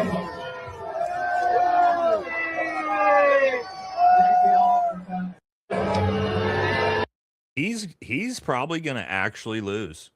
He's probably going to actually lose. Thank God.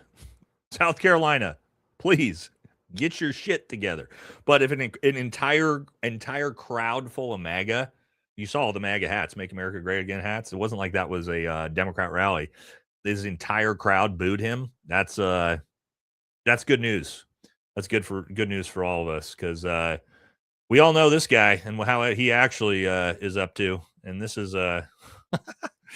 this is what Lindsey Graham, the perfect meme about Lindsey Graham right here, as you see.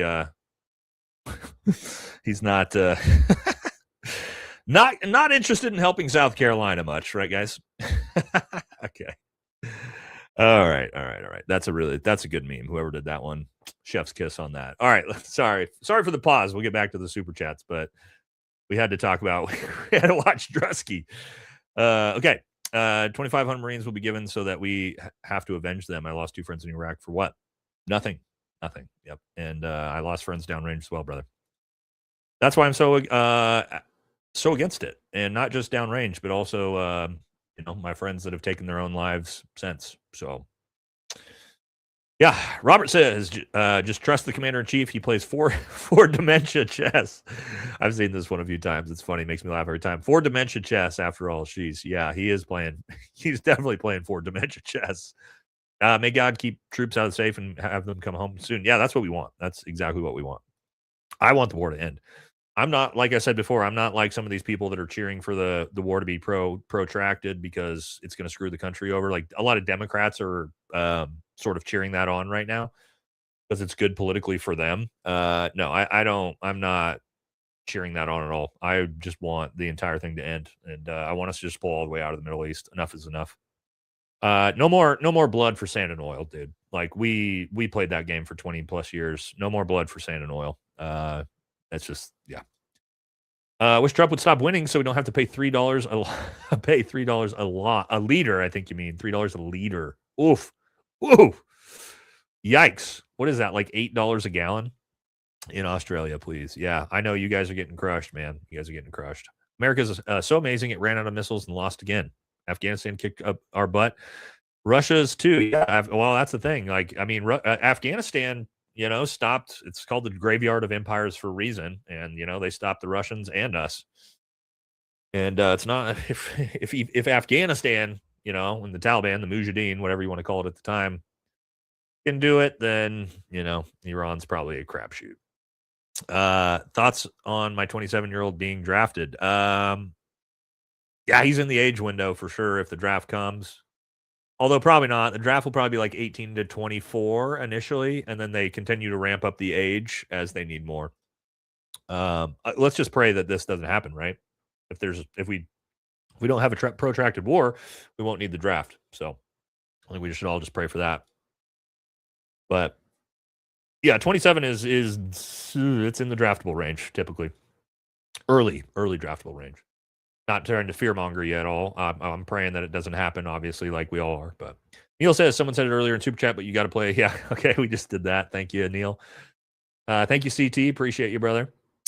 Nate was in Beaverton today. $5. Wow, that's cheaper than it is here in Junction City, man. $4.99 a gallon for regular. Even in Canby, where I'm at, it's $4.59. I love my V8. Yeah, it's $5. No, $4.98 for regular here.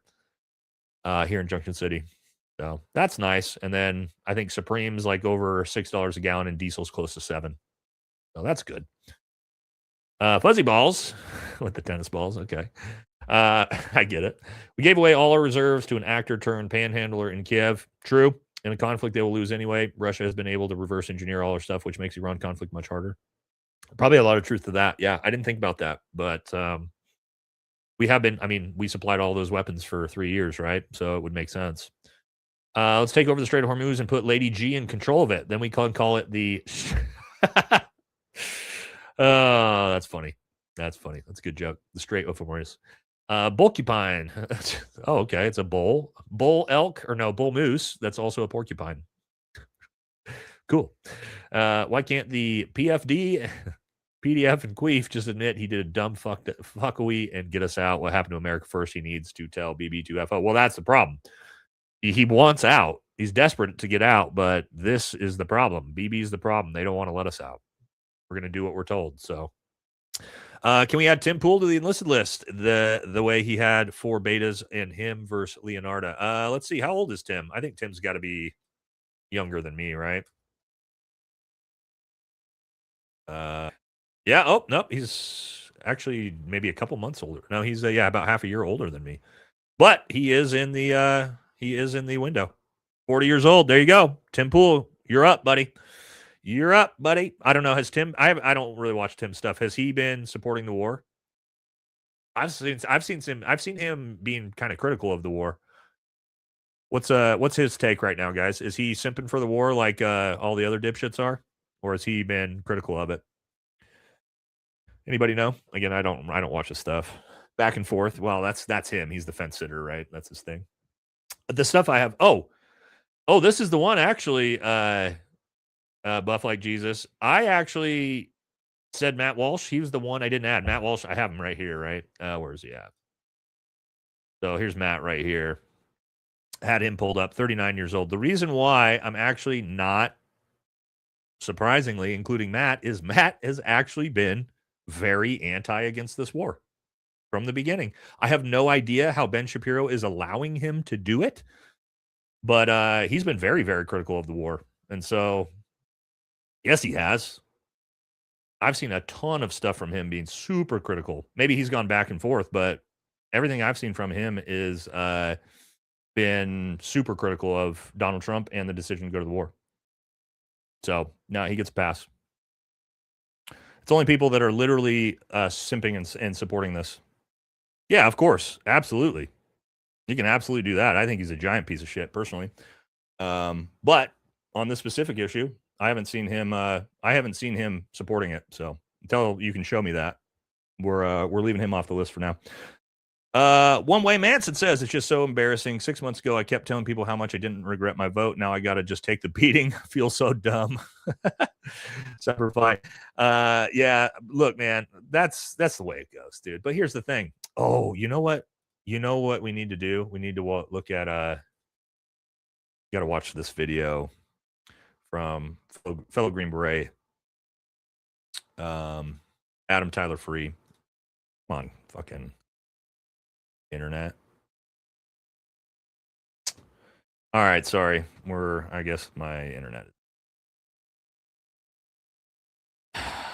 not load. Standby. There we go. Here we go. This is such a good video. Let me see if I can find it. Oh, which one was it? This one? Yes. Let's watch this, because this is to One Way Manson's point right here, and I think this is just the best take for understanding. If you were previously MAGA, this is Adam Tyler Free. If you don't watch the stuff, I believe he's a retired 7th grouper, fellow Green Beret.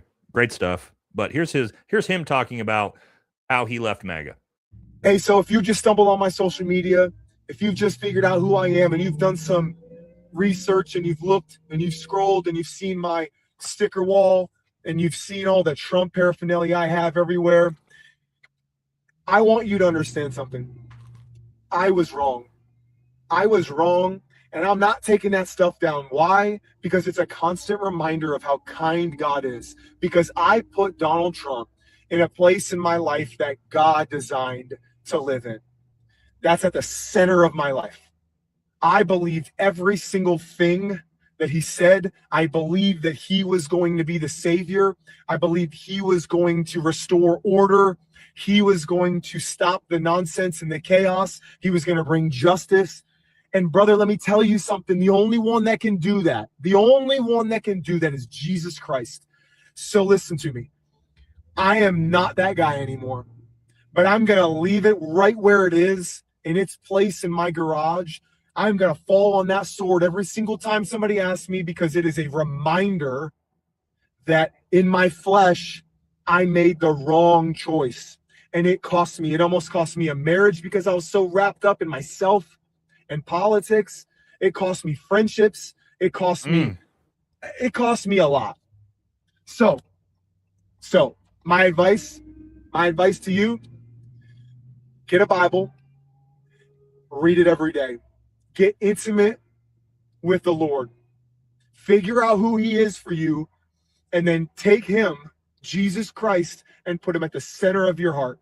Put him at the center of your life, and let all the other stuff revolve around him. That is my best advice for you, because I chose poorly. All right. So that's how you admit you were wrong. It's not hard. And what I like about Adam is that, like he said there, he's leaving up all his Trump and MAGA paraphernalia. Just as a reminder of, like, I'm not going to hide it. I was wrong. That's the way it goes. That's all you got to do. It's really not that hard to do. And that's why I'm surprised, I mean, I get it. It's hard with MAGA, you've been supporting the dude for 10 years and he's completely lied to you, misrepresented himself, let you down.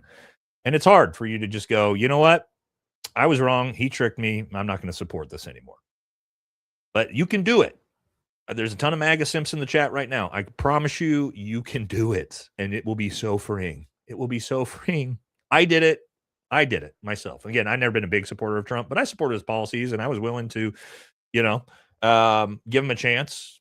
And then I just admitted I was fucking wrong. I should not have even, I should have been hardcore rallying against that dude from the very beginning, which I wasn't. So you can admit you're wrong. It's okay. I promise. It's not going to kill you. And actually, it'll be very, very freeing. You know what I mean?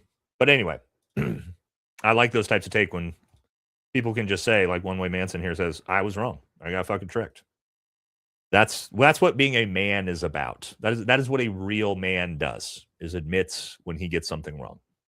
It's not as, I promise you, once you start doing it, it's not hard to do. Just come out, admit you were wrong. I do it on this channel all the time. Isn't the Panama Canal a toll for worldwide shipping? Yes. Good point. Didn't even think about that. Bobby says, Sean Ryan had a fire podcast with Kent. Yes, did. Why Trump let that man get away from him and start listening to non-combat individuals is mind-blowing. Kharg Island will be the death trap for our troops. He needs to listen to JCS. Yes, absolutely, man. It's just, that was a very good episode. And I actually I've got quite a bit of clips from that I'm using on something else. But yeah, what a waste, right? That position is going to be filled again by Mark Levine, maybe? Lindsey Graham, probably. When he loses a Senate race, Donald Trump will put him in there. So who knows? I did. 99% of the comments were hate and calling Kent a leaker. Definitely MAGA Israel bots. No, if you actually look at the likes, I was talking to Jameson about this earlier. You actually look at the likes on the comments. All of the comments supporting Sean are massively ratioing all the MAGA bots. But yeah, there's tons of MAGA Israel bots. That's a big thing. You see them on my channel all the time too.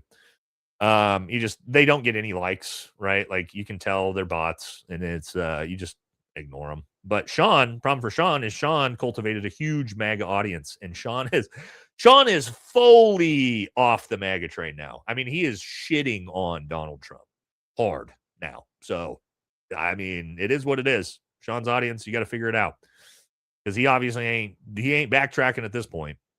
So it's going to piss his audience off, but that's also called integrity. That's also called integrity, when you actually act out in what you believe and not worry about what your audience thinks. Not very many people can do that. But Sean's doing it, and I'm proud of him for doing it. What are your thoughts on people, the supporters of this war, saying active duty soldiers should stay out of politics and follow orders as you're told? Active duty soldiers should stay out of politics. Absolutely. It's not your job to be involved in politics as a soldier. Wasn't mine. I was not involved in politics at all while I was active duty. That is the job of the veterans. Yep, you should stay out of politics. It's not your position while you're serving the country.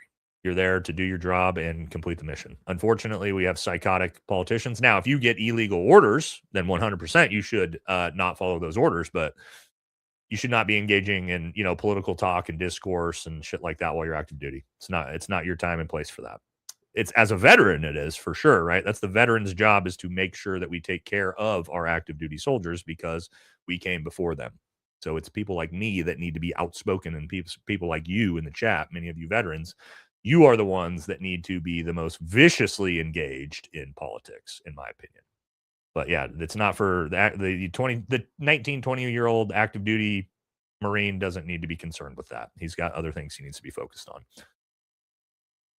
Hey, Nate, former 19 Kilo here. Thank you for trying to be a voice of truth in these chaotic times and being a source of good in the world. Fuck bail, and I pray the veil keeps being lifted. Love over evil. Thank you, man. I appreciate you. People are asking me, please, Mr. President, we are winning too much. We can't take it anymore. I know. Yeah, no, but I don't know who's asking that anymore. I think we're all tired of winning. Rube says, hey, Nate, glad I caught this live. Well, glad to have you. Thank you very much.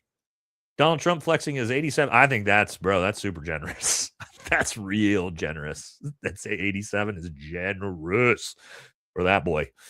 Wars Racket says, can we please make it a rule you can't send other people's kids to fight some dumb bankers war unless your kids are on the front lines? I'm disgusted. Most unqualified people ruin families for lives. Yeah, and that's why we did an entire section on exactly that, for sure. The asshole is putting his name on every bill. I see that. Yeah, he's doing something with the $100 bill now too. Like, it's gonna have Donald Trump's name on the $100 bill or something fucking weird. Yeah. Eric with the big $50 dono, thank you, says, respect, sir. Thank you for serving. You remind me of Ragnar. I love that. This is like the third time I've gotten this comment, and it's such a compliment because it's my favorite character of almost any show other than Aragorn from Lord of the Rings. Favorite TV show character. So I love the compliment. And also I love the actor that plays Ragnar. Every time I watch you, I'm 20, 6'2", 240, work construction all day, no gym, just a bike, clean diet, water only. What's the fastest way to cut weight? I'll report back every live stream. GLP-1. I know people hate to hear that, but GLP-1's the cheat code. That's why everybody's on it. I take it myself, low doses to help my appetite. That's going to do the best thing for you. If you do it in low doses as a man who's trying to get in shape, don't do high doses because then it's going to actually eat away at your muscle. But if not that, if you're already on clean diet, water only, you gotta, the problem here is you're only doing cardio. Actually, lifting weights is going to burn more fat than cardio is going to burn. So what I suggest is you need to start doing weight training. Weight training is actually going to help you in a lot of different ways. One, just the exercise of weight training is going to burn a lot of calories. You're trying to stay in a calorie deficit. That's how you lose the fat. And then two, your body is going to burn calories all day long as it's repairing their muscles after you've done the lifting. All right. So if you want to lose weight, you're actually a lot better doing the best way you can lose weight is to do like high anaerobic activities, like, I hate to say it, CrossFit style workouts, right? Where it's like a mix between weightlifting and cardiovascular system. That's usually the best way you're actually going to lose fat in general. If you look at I'm not a big CrossFit guy myself. I do a lot of strength and conditioning type CrossFit stuff, but look at any CrossFit athlete. They're fucking all shredded, ungodly shredded. And that's for the reason. Also combatives. I do a lot of combatives as well. Muay Thai and Jiu-Jitsu. So, that is just if you look at any UFC fighter, right? They're all shredded too. So that's another suggestion. But anyway, just some things to think about for you, bro. Thank you very much. Rhinoceros says DD fat teats Tate. Okay. I was sounding that out before I realized what you're saying. Okay. DDI fat teats Tatum or Benny I love Johnson's. Take on your offer to enlist. I don't think fat tits Tatum. Okay. All right, this might be one of my new favorite ones for Tatum. Fat tits Tatum. I do like that. And then I love Johnson. Benny I love Johnson's is pretty funny too. Okay, those are two good fucking nicknames. I pride myself on good nicknames for people, but fat tits Tatum And Benny, I love Johnson's. That's probably better than any ones I've heard so far. I'm definitely going to steal Fat Tits Tatum, just so you know. When you hear it in a future video, you were the one that gave it to me. So thank you for that. All right. Tell me what's different from Vietnam up to Iran. Trump knew to run in Vietnam. Nothing. Nothing's changed. We just keep trying forever regime change wars, and they just keep not working over and over again. But they're great for the military industrial complex, right? And there's a saying that the United States doesn't fight to win wars, it fights wars to make money for the military industrial complex, right? So we want long, protracted conflicts, because 20-year wars where we spent what, $10 trillion on the global war on terror, where did we spend that money? We paid the defense contractors that money, right? So they're designed to be that way, and they lobby to try to get wars started. So that's another part of the problem. Is war is big money. It's not big money for us, the American people. We don't fucking see any of it. We get hosed, but it's really good for the elites. So same as gas prices, right? What is, like, you're racking these oil prices through the roof. Chevron, Exxon, and Mobil fucking love it. They're making out like bandits right now because oil is a global commodity, and if they're pulling most of their oil out of Canada than the United States, they're not actually getting it from the Strait of Hormuz, but they can sell it at the elevated prices. They're just making massive, massive profits, which is why Donald Trump came out and said the other day, high oil prices are good. We make so much money. He's talking about his crony buddies that are making all that money. We're not making the money. We're getting fucked, but they're making the money, right? So, yeah. It is again. We're winning so much. President Trump says Americans can't take it anymore. No, we can't. We're just about done. Sure Shot says we'd have to take the whole coast to the first mountain range to maybe have a shot, but casualties will be high regardless if we go BOG econ collapses. Yeah, and then imagine trying to get troops up those mountain ranges, dude. We did that in Afghanistan. I didn't do it in Afghanistan. I spent my time in southern Afghanistan, but I had buddies that were in northern Afghanistan up in the mountain ranges. You think about like the Tucker Gar and some of those just botched missions from being up in the mountain ranges. Not good scenario to be in. Go watch the story about John Chapman if you want to see what it's like on a massive high mountain range trying to do combat operations. It's not a good situation to be in. And that was, again, against a force way less capable than the Iranians. I guess old Donnie is just stop oil protester. In any case, keep it up, Nate. Aloha and aloha from Maui. Hell yeah. Thank you very much. I wonder what gas prices, what are gas prices like out there in Hawaii? I think you were Six's mom still in the channel. What do you guys are still in the show? What are you guys paying out in Hawaii? I got to imagine being in the Pacific. It's got to be ugly. It's got to be ugly out there. Lack says, can an Air Force missile officer just accidentally turn the key and launch? They do it to us. Sounds like those 2 missiles that got launched at Diego Garcia did not come from Iran. They came from potentially a submarine, but that's rumors at the moment. Iran will have Hormuz Island covered like a blanket, and they will get shelled nonstop. Then you have to resupply the troops. This is just lame. Yep.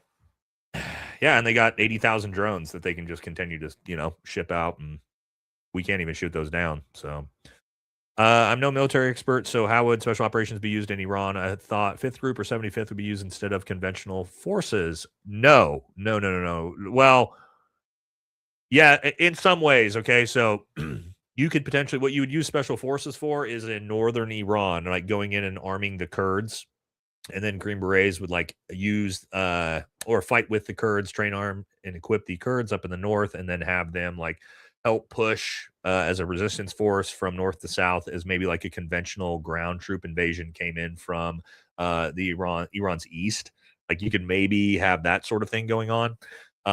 Rangers and stuff could do airfield seizure and stuff like that. But again, it's just hard because it's a different situation when Iran has ballistic missiles and drones, because like you can use special operations to take airfields and things like that, but then they can just schwack you with drones and ballistic missiles. It's not like Afghanistan where once you take ground, you have ground and you don't have to worry about any of those things, right?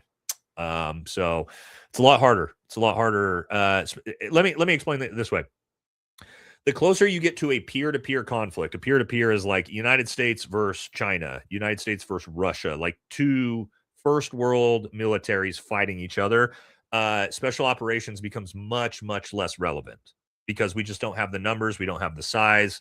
So you have to use us in much, much different ways, right? Like maybe putting us forward in the battlefield to find and lays in targets, like we did with Scud missiles in Iraq and stuff like that. But it's not like Afghanistan where you can use Green Berets to fight the entire war, or Vietnam, same type of thing. And once you get the closer you get to modern warfare for peer-to-peer, the less special operations is really that relevant. Kind of sucks to say as a Green Beret, but that's the way it goes. We could be used for surgical style strikes on certain things, but we would be special operations is a supporting element to conventional forces in a peer-to-peer conflict, if that makes sense. Hopefully I explained that decently enough. I know it's kind of complicated and convoluted. That sort of makes sense, chat, for those of you who aren't real spun up on it. Hopefully that give you a decent idea of what I was trying to say. Anyway. All right. Grand Bear says no Xmas card from Tardio for you. Maybe Hanukkah. Yeah, I don't think so. Mainland can defend the water. 98 million will have to go to Valhalla, women and kids. Ugh. They're developing a new type of Metal Gear. Okay. Hey, brother, thanks for calling out cowards who want to send other people's kids to fight dumbass wars that don't ever stop. Thank you. We are not going to. That's something I hate that more than anything. Again, I'll say, if you're a combat veteran and you support the war, I have all the respect to you. I disagree with you. We could debate the topic, but people who never served that advocate to send other people's children to go die in a war, yeah, nah, not for me, man. Not for me. If you've done it yourself, you're open to your own opinions, though. I tell everybody that. Do we have any real media from troops deployed versus content fed from government bots and agency channels? Yeah, I mean, we've got not real media. There's, obviously whatever you can get from troops out of there, but it's hard to do. So no, there's a lot of propaganda going on. Both sides. All three sides.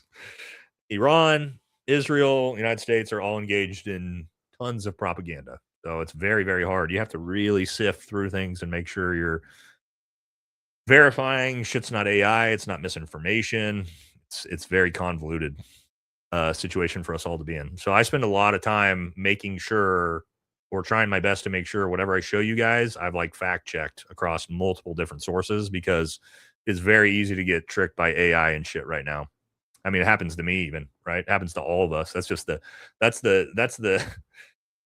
situation we're going forward in society, with AI being this strong and this good, is, you're going to deal with stuff like that.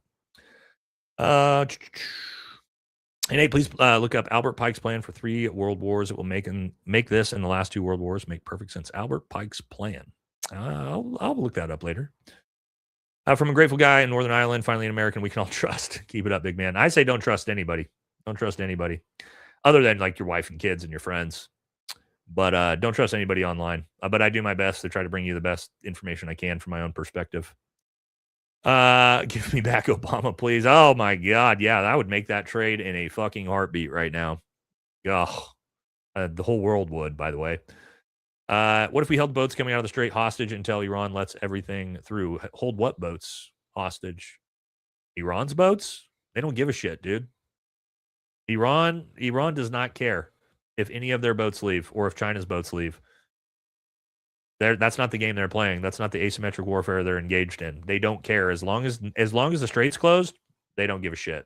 You want to close it even more? You know what this would do? If you shut down the other boats, it's going to jack up oil commodity prices even higher. So they'll be like, all right, cool, whatever. So no, that's not going to be a tactic that's going to work on them, unfortunately. And that's why we're not doing it. That's why the United States Navy is just letting everybody come and go, even China, Russia, right? We're letting our adversaries freely flow right past us and not doing anything about it because we can't. Why do humans insist on war that leaves women and kids alive? They will grow up to hate you, rinse and repeat. This must be from someone in Israel, I would have to guess. So anybody who says something like that, there's only one place in the world that they're probably from. You know what I mean? Sounds like an IDF soldier probably wrote that. Okay, keep moving. Not only is there IRGC troops, but also the army as well, plus regime militia, also random civies who take up arms. Yep. That's what happens when you invade somebody else's country. Right, the guy says people need to watch the movie Black Hawk Down. Those guys fought the whole city of Mogadishu. Yep. Rangers and Delta Force. That's a nasty one. And those are people with no government at all. What's in the Kash Patel files? Yes. If you guys didn't see this, I didn't cover it because it just dropped right before the show. I didn't have time to like source everything and look through it. Iran hacked Kash Patel's personal emails, guys. There is the new Kash files. I haven't had a chance because this just dropped today. But yes, apparently it's like everything from his personal life is now been hacked and released by Iran, which is... Oh, no, it's true. Oh, yeah, it's true. Yeah, it happened today, like a couple hours before I went live. This just dropped. So we have... I can promise you Nate will be doing content on this, okay? I will 1000% be doing content on the Kash files. I just haven't had time to actually look into them and see it all because, yeah. But, yeah, they hacked and released his personal emails. Going back a long time from what I've heard. Yeah. Yeah, I think it was. It's not his official government FBI account, guys, but his actual personal email account got hacked by Iran and been released. So, yeah, we'll get into that once I have a chance to actually go through them. So I don't know what's in them yet, but we're gonna find out. Valleys equal 187 zone for invading forces. They see you long before you see them. Yeah, you don't want to. We those of us who serve in global war terror don't want to deal with valleys. We know that. It's not just a terrain in the fight. This is a problem in Iran. We need an exit strategy first. Just a thought. Yeah, we don't even have a way out now, and we're not even there. We're not even put boots on the ground yet. We don't have a way out. I think the Vietnam Memorial is big. Wait for the Iran Memorial. Yeah. Oh God. Let's just not do that. Can we just stop sacrificing young men? Like, you guys know it's also by design. Most empires have throughout history have gone to war. A big part of that is they actually want to slaughter off all of the strongest, most capable men in their society. Okay, elites have always wanted to do this, right? You want to do that so that way when you run a corrupt government like we have now, you don't have men who are willing to stand up and resist the government. That way you can do whatever the fuck you want, authoritarian-wise. So that's actually a pretty normal thing. But it'd be cool if we could just stop doing that as America. We could just stop sacrificing our young male your young male generation every 20 years. That would be dope. But we just keep doing it over and over and over again. And it's by design.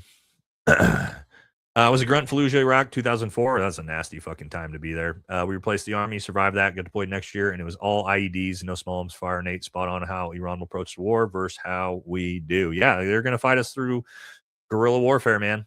They're not going to fight us conventionally. Why would they? You know what I mean? When you're a smaller, less powerful force, that's what you do. And we did it as America in the Revolutionary War. We were smaller, weaker force, and we used guerrilla warfare. And that's how we defeated an invading force, Britain. Was strictly through asymmetric and guerrilla warfare, unconventional warfare. So it's very, very difficult to invade a country across the world. We've never done it successfully, and I don't really know any countries that have, not in perpetuity for the long term, right? The British Empire fell. The American Empire is going to fall. It's very, very difficult to invade any country across the world. And that's been that way historically forever. Everybody's warring on the weekend. Let's hope not, AJ. Oh, everybody. Okay, I get it. It's a riff off the song. Everybody's working for the weekend. Yeah. Mark says, God, please watch over military in the scary time. Yeah, I know. We're praying for him. Freudian slip. Purple. Purple is the color of royalty. Can we get any arrests? No, you cannot. No, maybe Joe Kent. Maybe we can arrest Joe Kent. We can't arrest anybody in the Epstein files, but maybe we can arrest him. Can you expose Patrick Bet David's military record? He claims to be in the 101st. His Instagram picture makes it seem like he was in combat, but he was a pogue. I could most certainly FOIA his military records if you would like me to do that. Yeah, why don't I write that down? You guys want me to FOIA Patrick Bet David's military records? We could do that. I don't know if it's going to show anything. I think he got out as like a specialist. I don't know what he claims. But, yeah, I'll write it down. Well, we'll find out. All right. Again, I think he got out. He only did like 3 or 4 years, so I can't imagine. I don't know what stories he's told, but I can't imagine he did much. Dee says, thank you for the big $50 dono. Confirm fighting near and on mountain blows. We would get hit every time we came down from Azar to Phoenix.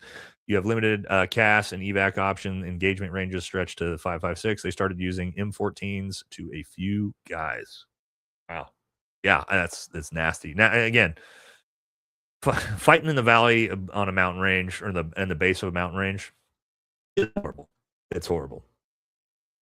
So yeah, I don't know how. I mean, I know how we could do it, but again, it's going to cost so many American lives, which is why I want us to just get the fuck out, like we should all want.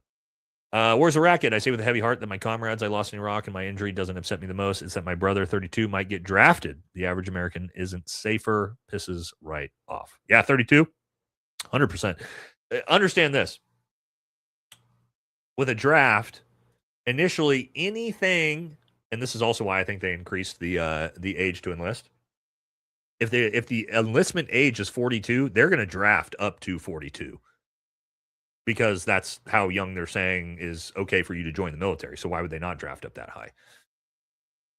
So, but they'll draft higher than that if they need to, right? Like in Ukraine, they're drafting men up to the age of 60 years old. Like everybody's got to go fight, if it gets bad enough. So again, we don't want that. Do people understand when Israel says they have eliminated nuclear scientists, they're admitting to murdering a citizen? Insanity. Yeah, they don't care, dude. That's the last thing they give shit about. How realistic is the threat of a draft? I heard it rumored, but my family tells me we never use official draft anymore. Well, Teresa, here, let me show you this. If you're still here, Teresa, I would highly suggest that you just go to my videos because I actually did an entire video on exactly that. What, 3 videos ago, guys? Let's see. 3 videos ago. So Teresa, you see this video right here that says they're gonna draft her kids? Go watch this video, and it'll explain everything in there. Historical use of the draft, how likely it'll be, pretty much everything you're looking for. Okay, so just go watch that one, and that'll answer all your questions on that. Okay, we did this one already. I was a child during the Iran-Iraq war. A bomb hit 100 meters from our home. I'm 50 and still have PTSD. Can't handle loud noises. War stays with you. Respect to our veterans. Love your show. Yeah. Yep. Very true. And I'm sorry to hear that. I've got it as well. Been around a lot of those. A lot of bomb drops for sure. Gunner says, do you think Nancy is hitting Lindsay with the old rubber punisher? Oh, you can say yes, no, or inches. I mean, Lady G's probably taking 9 if I had to guess. That would be my guess. I think he can handle a lot of practice. They're rationing our patrol now in Australia. We talked about that last week. Yeah, that's going to continue. You guys are going to get hit the hardest. That's what's so fucked about the whole thing. Sorry for my language. Have we confirmed BB's alive? I think he is, but again, there's been so much AI slop, but I think he is. Who knows? I don't know. I don't know at this point. We haven't really confirmed Khamenei's son is around either, though. So, who knows? Trump called Strait of Hormuz the Strait of Trump. Yeah, great. Your thoughts on Iran hacking and leaking Lockheed Martin USA staffers' personal information? I didn't see that, but I did see Kash Patel. They must have hit a lot of people. Will the U.S. military be recruiting illegal military age men for their war? Are you talking about illegal immigrants? No, probably not, to be honest, because they don't have social security numbers, and that's how the draft goes out. So probably not. That'd be a good way to go if you want citizenship, though. Hey, if you want citizenship, you get drafted. Whatever, I guess. Our country founded on liberalism. We need both libs and conservatives to be who they have always been. Some of you would have fought for King George. MAGA would have, for sure. MAGA would have definitely fought for King George. Good point. Since we're doing this, WTB Stormin Norman. All vets feel the same. Another fake war for nothing. Correct. Pim says, for the Americans complaining about fuel prices, diesel is upwards of $8.26 per gallon here in Australia. Yeah, Australia, Japan, Korea, Malaysia, Indonesia, you guys are getting destroyed. And think about what this is doing to their economy. Could you imagine if gas was $8.20? Well, I guess people in California can imagine that, but also, diesel. Then you're affecting the shipping companies and the freight companies, and that affects all cost of goods everywhere. America studied 1984 like it was the Bible. Meanwhile, Iran has been studying Sun Tzu, The Art of War. We're in the demoralization phase. Love America, but we lose handedly in Iran if we do. Yeah, I mean that's the thing. Like, there's just nobody wins, right? Like, I keep trying to tell people that there's no winners in this, and that's why it's so dumb. There's no strategic end state that is beneficial to the United States. Even regime change. Okay, we fully regime changed Iran. Now we have to nation build for 20 years. And then probably 20 years later, we'll just give up and leave, and then it'll go back to some fundamental government. The way it happened in Iraq and Afghanistan and Syria. So why would it happen differently here? Oh. Know what she's doing. My wife's creeping around. Open the door. What you doing? All right. Israel election March 31st. Budget May 4th. A snap election. Booting Netanyahu out. Yeah, they do want him out, but he uses martial law to stay in power. So we'll see. They've been trying to get rid of him for a long time. But part of the problem is the reason why a lot of them want him gone is because he's not radical enough. I hope you guys know that, right? You guys know a huge portion of the government that doesn't like Netanyahu, it's because he's not radical enough. So keep that in mind for whoever takes over. He's the moderate over there. So, whew, yikes. Oldest trick in the book, when people start asking questions, send them off to war. Yep. By the way, it wouldn't let me send this to Super Chat with the word interesting. I'm not going to say it either, then. It's a bad word on YouTube, I guess. Morphing into, okay, I can't say that one. Did you hear the mysterious drones over some U.S. cities are back? Oh, I remember those. Remember those creepy drones? Nobody could figure out what the hell they were. New Jersey, right? The New Jersey drones. That's where they were popping up. Well, that's great. The false flag drones. Glad I paid taxes to get effed. Yes, that's exactly what we do. Thank you for keeping us informed, Nate. I have a terrible feeling about all this. Makes me sick because of our greatest ally. Yes. It was back in 2019. You can look it up. Interesting. No, I believe you. Talking about shooting drones off the ship. Yeah, I believe you.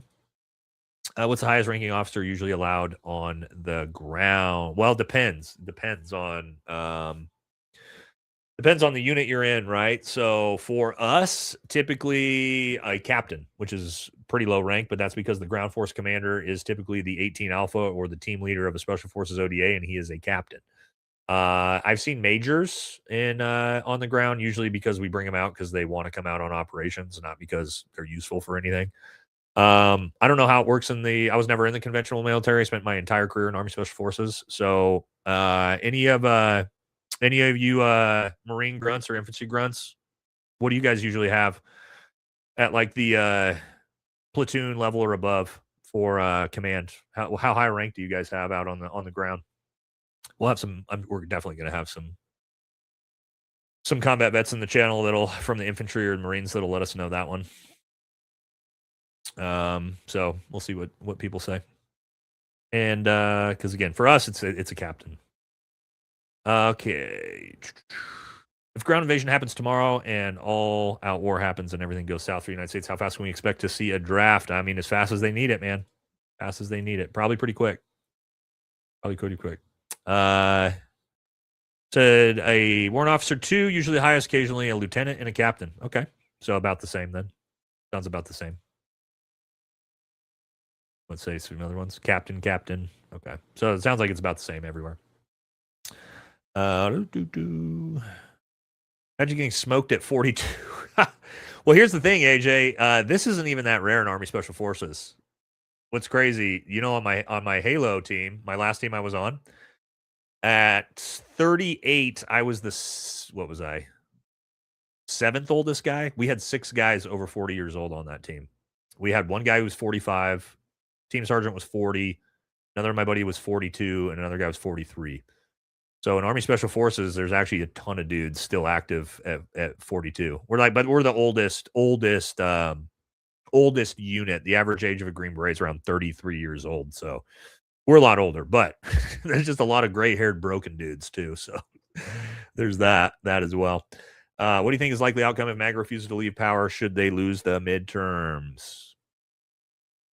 I don't know, man.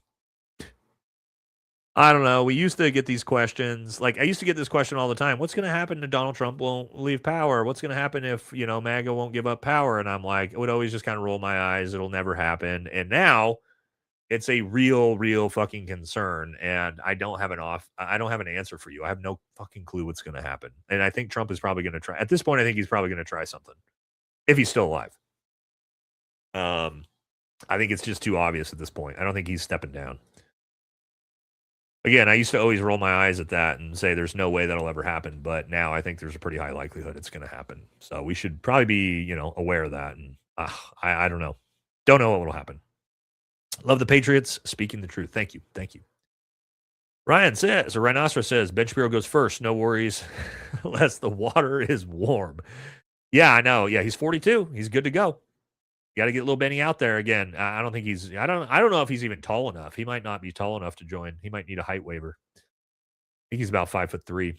Grievance politics sucks. America needs conservatism or 1990 Clinton. Yeah. Oh well, that's the thing. This is like 1990 Clinton is far right.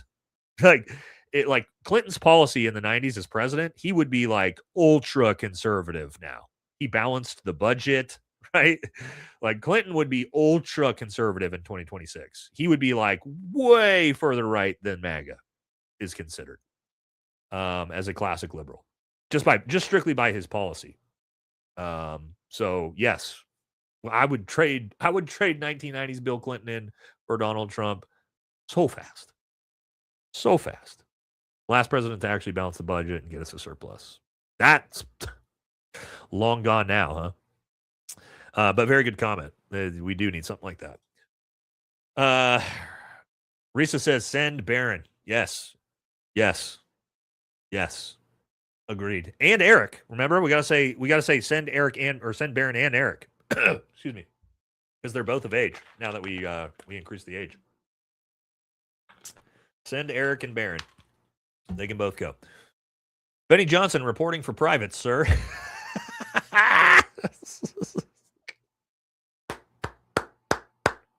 Okay. That was good. All right, Wayne, talking about training Ben Shapiro, have you ever thought about setting up your own alpha male boot camp? What would it look like? So I don't know if I can tell you guys this. I don't want to give the jig up. So me and all the guys, all the YouTube bros, you guys know them all, right? Like JD, Dan, Jesse, all the guys. We want to do an alpha male boot camp where I set it up and I run it and I put them all through shit and we just fuck them up, like, but we make it like funny too. But I put have me and then probably like maybe Jack from Black Scout and Survival and some other big name veterans in the space, gets a bunch of the civilian YouTube creators and put them through a 1 week in hell style thing. I think it would be hilarious to do it. So we've been talking about it. We'll see if we ever get around to doing it. I think it'd be hilarious to do though. But we have talked about it.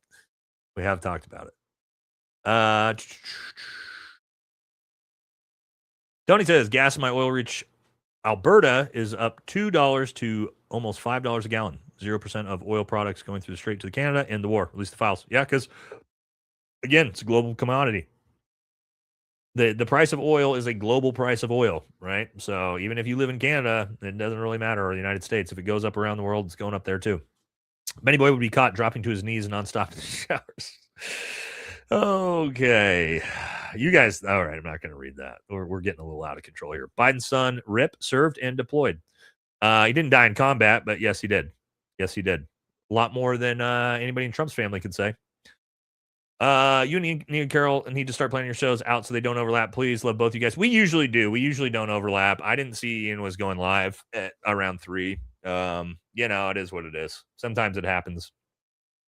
He usually goes live after me on Fridays, so he was a little bit early. Was Kamala right when she said Trump isn't well? Yes. Yes, Trump is not well, physically or mentally. So there's that.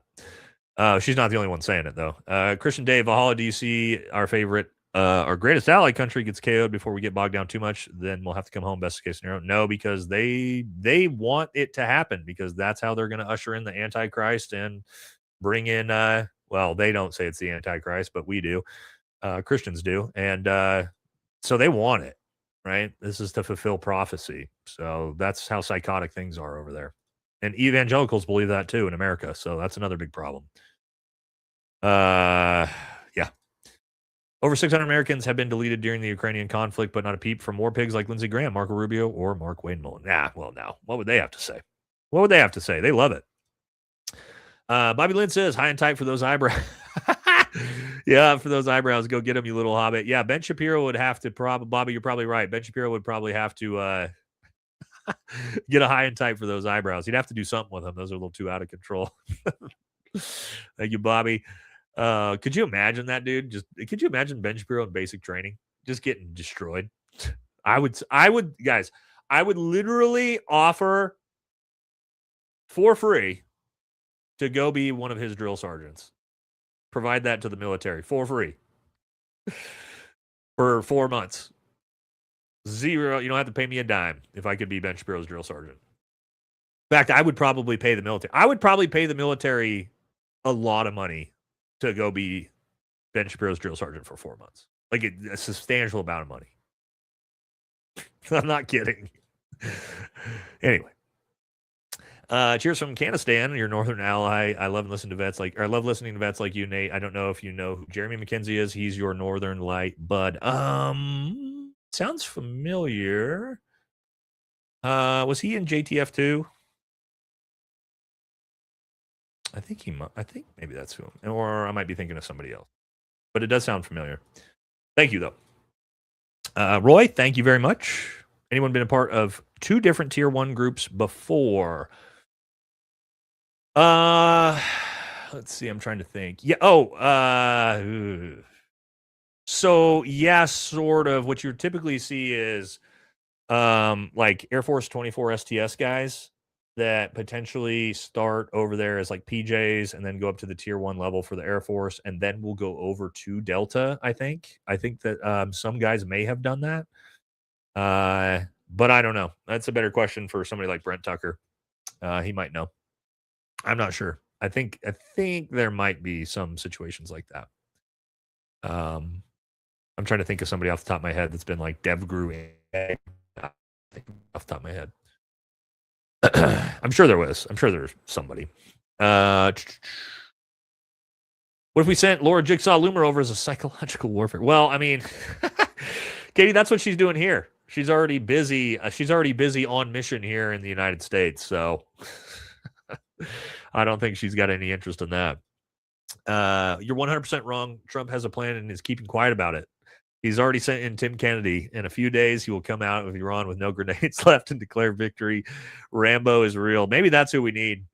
We just need Tim. Send in Tim, dude. Hashtag send Tim. Hashtag send Tim, not Barron. We need the war won. Send in Tim Kennedy. He'll fight and win the war by himself. And he's, guys, if you know about Tim, Tim's got experience fighting Iranians. Remember, he was surrounded by 400 Iranians in Uruzgan, in Uruzgan province, near Camp Anaconda, and he fought them all off. So this guy's got the track record. Obviously, that was all made up, but hey, you know. I'm an immigrant. Same day I received my green card and social security number. I went to the Army recruitment office. Zero regrets. And I see you right here, brother. Good for you, man. Good for you. You love to see that. I served with a lot of guys, even in Army Special Forces, that were immigrants from Southeast Asia and Asia and different places. So, very cool. Congrats, by the way. Oregon on the outside. Hell yeah. Look at that. Look at that. Elk. That's got to be an elk, right? Should I have my son wear makeup to the DMV line to really sell the gender change to enjoy the upcoming draft? Yes. Yeah. I mean, if I'm telling you, if the writing's on the wall, that's especially in Oregon, because you can actually have his gender changed straight through the DMV. Yeah, it's not a bad idea. I keep telling you guys, it's going to be the easiest way. Now, if they decide that like everybody in America is doing that, then they'll probably be like, okay, now we're getting rid of that and everybody can come in. But for now, it would work. Kekma says, economy is booming right now. Dow at an all-time high. Okay. Okay. Corpse getting record profits in America and became so rich that gas prices went up. We need the law for student loan inheritance. What a great time to live. So tired of winning. There's a lot of sarcasm here because, yes, the economy is not booming and the Dow is most certainly not at all-time highs anymore. But thank you very much. Matt says, I served in Afghanistan and Kuwait, was cake at the time. If this war lasts as long as Afghanistan, my 3-year-old daughter could be in Iran. Let that sink in. Yes. There was fathers and sons who fought the global war on terror. That's how long it lasted. Fathers and sons who both fought the same war. That's not a good situation for countries to be in, typically. Did you end up watching the fourth PSYOP group YouTube recruiting ad Ghost in the Machine I mentioned the other night during the stream? It literally looks like CIA Mossad ad with a couple minutes. No, I haven't got a chance to watch it yet, man. We're moving right now. So, again, that's why the show is a lot shorter tonight. Haven't had a whole lot of time to get around to stuff like this. But thank you. I will get to it. Lindsay is a very pretty girl's name. Are you a pretty girl, Lindsay? Lady G is what I like to call him. Lady G. Imagine suing Drusky when your husband was all for free speech and Erica hasn't been organic her entire life. Well, that was hilarious. I don't care who you are. Yeah, I don't know. Like, also, guys, it never works out well when someone like a comedian really drags you when you try to sue them for it. Like South Park, right? I don't know if you guys remember. South Park did the big episode on Tom Cruise, and Tom Cruise tried to sue him like 3 times, and it just never worked, and it made him look like an asshole. It just makes you look way worse when people make fun of you. Is like comedians. A comedian makes fun of you, and then you try to sue them. Nah, dude, it never works out. It just doesn't work out for anybody. And just have a sense of humor, right? Also, remember Charlie's sense of humor? South Park did a whole episode making fun of him. And what did he do? He said it was an honor for them to be on the show to make fun of him. And then he changed his profile picture to him as Eric Cartman, right? That's the appropriate way to handle comedians making fun of you, is to just have a good sense of humor about it. That's the best thing you can do. Otherwise, you just look like a fucking asshole. Elijah says, first live I've been watching for a while now. Great content. Thank you very much. And thank you for the very generous donation. Glad to find you have it here on a live stream. Appreciate it, man. Appreciate you being here. Do you think false flag would even work? No, I was just talking to the boys about this yesterday. We were talking about this. If September 11th were to happen today, what would people think? And every dude in the group chat immediately was like, nobody would believe it. Nobody in the country would believe it. If they were like, Iran, massive, whatever, on U.S. soil, nobody's going to believe it. Literally, everybody immediately will go, false flag. And I think they know that. I think that's why we haven't seen one yet. I think they know it's not going to work, and it's probably going to backfire. And so I think that's why. We haven't seen one. I think they would have already tried it by now if they didn't know that. Everybody's waiting. There's so much content about it, right? Everywhere you look, Tucker Carlson, me, everybody was talking about the likelihood of a false flag. Excuse me. Sorry, talking fast. And so, yeah, I think that's a big issue for them, is they know it won't work right now. Social media kind of hosed that. Love your show. Thank you, Sneaker. And that's a beautiful kitty right there. You know, we love our kitties around here. Dazzy says, planned on enlisting almost my whole family. Wait, hold on. Planned on enlisting almost whole life, finally of age. However, I hate the war, but I still try to go. Air Force Spec War, did you support the mission when you were in Afghanistan? Any advice? Yeah, I did at the time. I didn't really know better, right? Any advice? I mean, it's still a great career field, man, especially Air Force Spec Warfare. I would go watch One's Ready stuff. Aaron Love and those guys do awesome stuff in this space. But here's what I would say. By the time, for the people who want to go become a Green Beret, or want to be, Air Force PJ, something like that, you're talking about 2+ year pipelines. Hopefully by the time you ever even got to a unit, this war would be long over, but you never know, right? Just keep in mind, this is part of the risk you take joining the U.S. military, is that you may get some psychotic president like Donald Trump in who may send you to die in some foreign war. That is part of the risk, right? Or there is times where you might actually, we could end up in a conflict that is a just conflict, I mean, you never know. But, there's always a chance. So you got to make that decision for yourself. But awesome career field. Awesome career field. You're going to do things you'll never do anywhere else. So thoughts on Barron Trump being drafted? 0% chance. He would never get drafted. Ever. They would make sure that nobody in Trump's family gets drafted. And all politicians. There's a famous song, right? What's the famous song? Ain't No Senator's Son. I forget the name of the song, but that's the entire song. That's all about that. Was it Clarence Creedwater? Is that who sings that song? Fortunate Son. That's right. Who sings it? Was that Clarence Creedwater that sings it? Am I? Yes. Did I get it? Okay. Yeah. There. Yep. Yep. Already an entire song about that from Vietnam, by the way. From Vietnam. So, thank you, Mr. Deere. Jack D says, just heads up, I'm doing consult work for PGE and Pacific Power. They want to jump into AI with data center near Junction City. Not yet public knowledge. Well, I'm moving tomorrow. I will no longer be in Junction City. So, not worried about it. Also, there's no water out here. We already have a water shortage, so that seems like a terrible idea. But my dad is a land use lawyer here, and we typically know about all these things because he's usually the one that's he actually is the land use lawyer for all of the farmers in Junction City. So I'll ask him about that. He'll know about that before anybody else does. But we're not. Yeah, we're moving anyway. Well, what are your thoughts on Iran Lego movies? I have seen those. They're pretty funny. Yeah, the propaganda stuff they have, they are pretty funny. They are pretty funny. Gina says, if you need any help with Scottish Highlanders, please reach out. Scottish Highlanders. Okay. Thank you. Vidya says, more worship is the very last thing this world needs. Okay. If you think that, that's fine. No, I don't agree with you at all, but you're free to believe whatever you want. I don't tell anybody what to believe religiously. Because you love animals, could you please take my daughter's blue nose? I have pics. Could I take her? Like, take your daughter's animal? No, I can't do that. I would, if you got pics to show, put it in your profile picture. I'll talk about it. But no, I'm not taking anybody's dogs. My wife already stopped me from having any more animals than I already have, unfortunately. Just showing some support for the channel. Keep fighting the good fight. Thank you, Stank Jesus. True humility is God.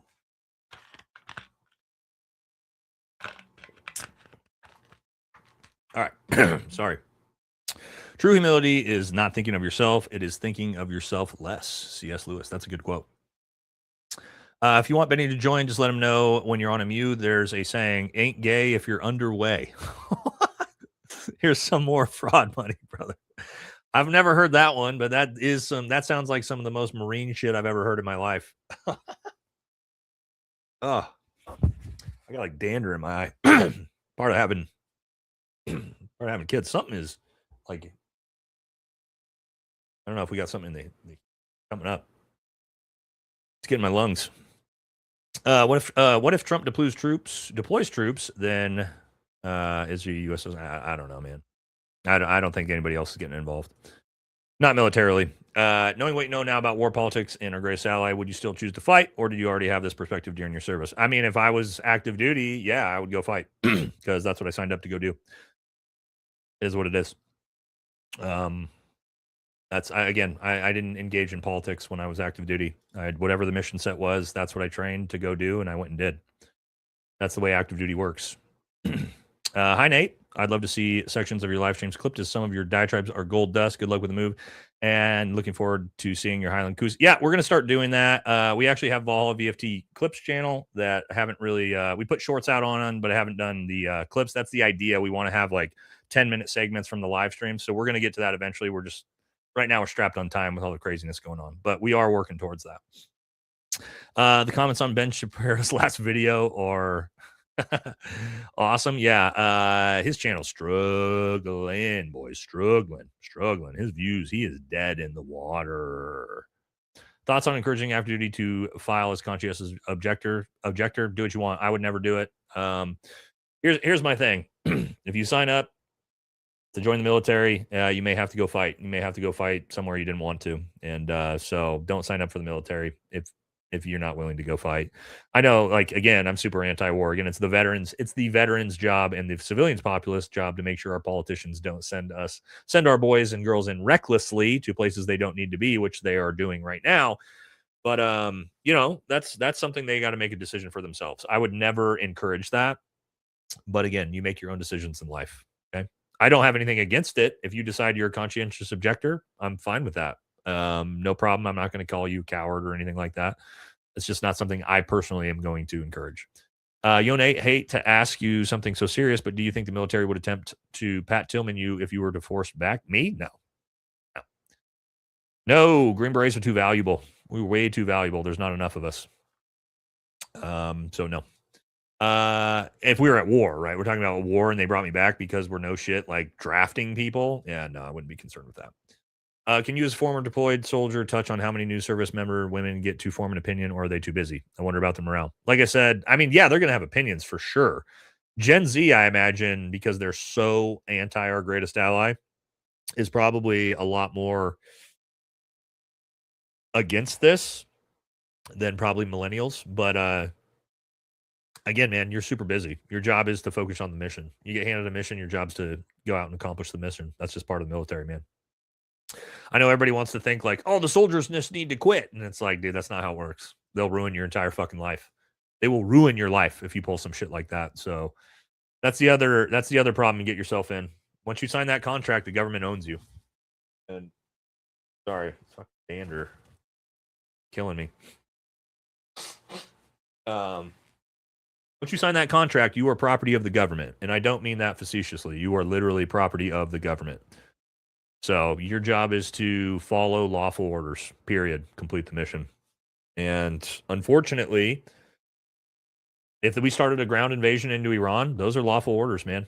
Like if Congress, let's say Congress, let me backtrack. Congress declares war and signs off on Donald Trump's war, it's legal now.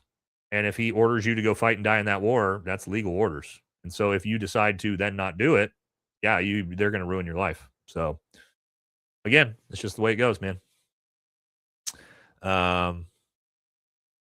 So yeah, that's why we got to take care of our active duty troops and make sure we don't put them in harm's way needlessly.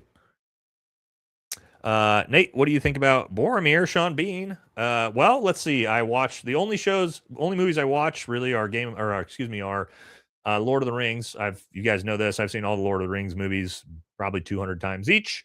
And then my favorite TV series is Game of Thrones. We're rewatching Game of Thrones right now. So Ned Stark. So yeah, I actually am a big fan of Sean Bean because of Boromir and Ned Stark. So heard it also is a good option being in the same positive masculinity role as Aragorn. Thanks for your work. Yeah, I mean, Boromir is still an absolute great example of, traditional masculine male. He is tempted by the ring out of wanting to save his people, right? He's not tempted by the ring because he's a horrible person like Donald Trump and wants to empower himself. He wants to use it to save his people.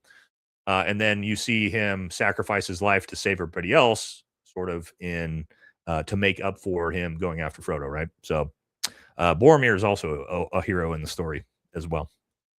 And Ned Stark. Also, Sean Bean dives in literally every movie he's in. If you didn't know that, there's literally montages of his characters dying. I think it's like in his contract that he has to die. So no, yeah, Boromir's a legend too. Thank you. Now, oldest trick in the book. People start asking questions, send them off to war. We already got this one earlier. I thought you maybe left it again. Thank you again. AJ says peace sells, but who's buying? Yeah.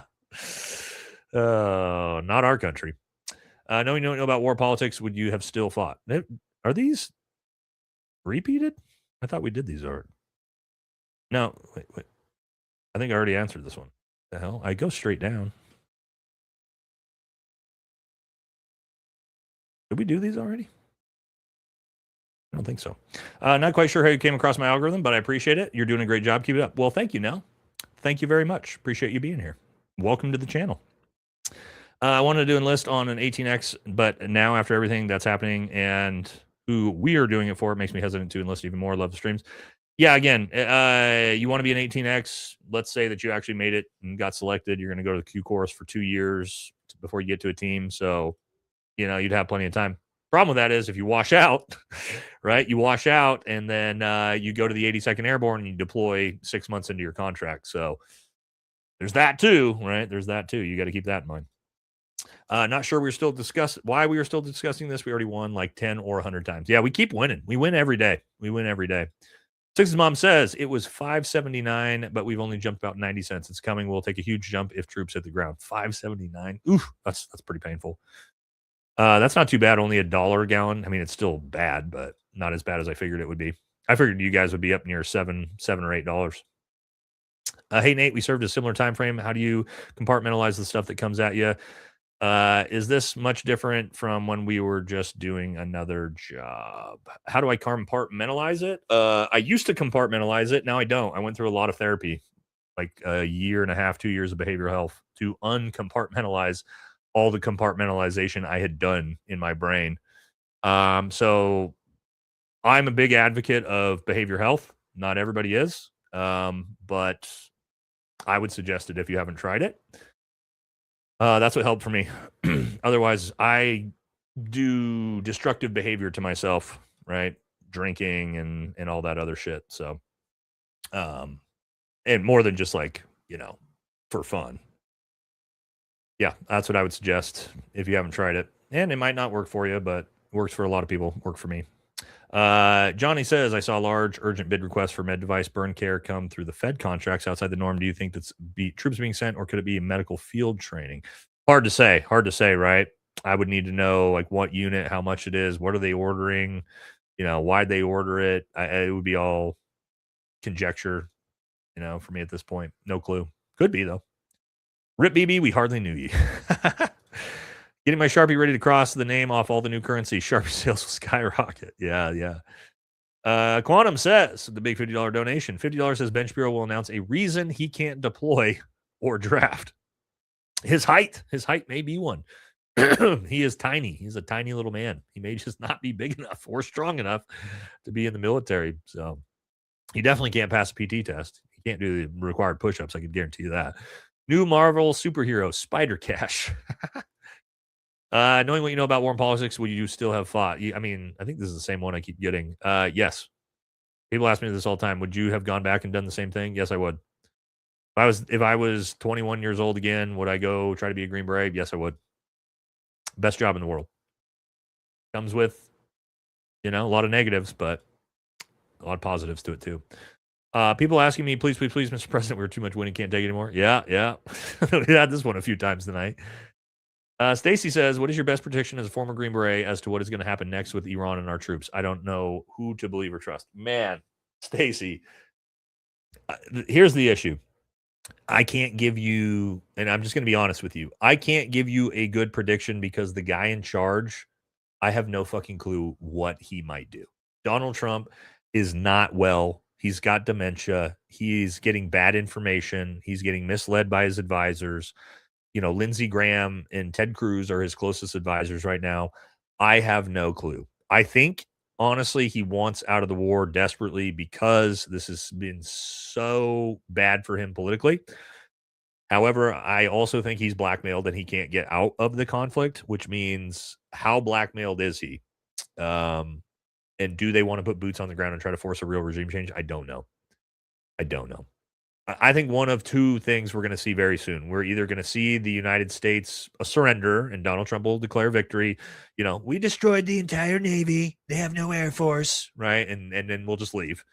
And then we'll say to our allies, okay, deal with the Strait of Hormuz. Good luck. And we'll just fuck the entire world over. That, I think, is option number one. I think that's the most likely thing that's going to happen. Option number two is we escalate. And I think one of these two things is going to happen in the next probably 7 days.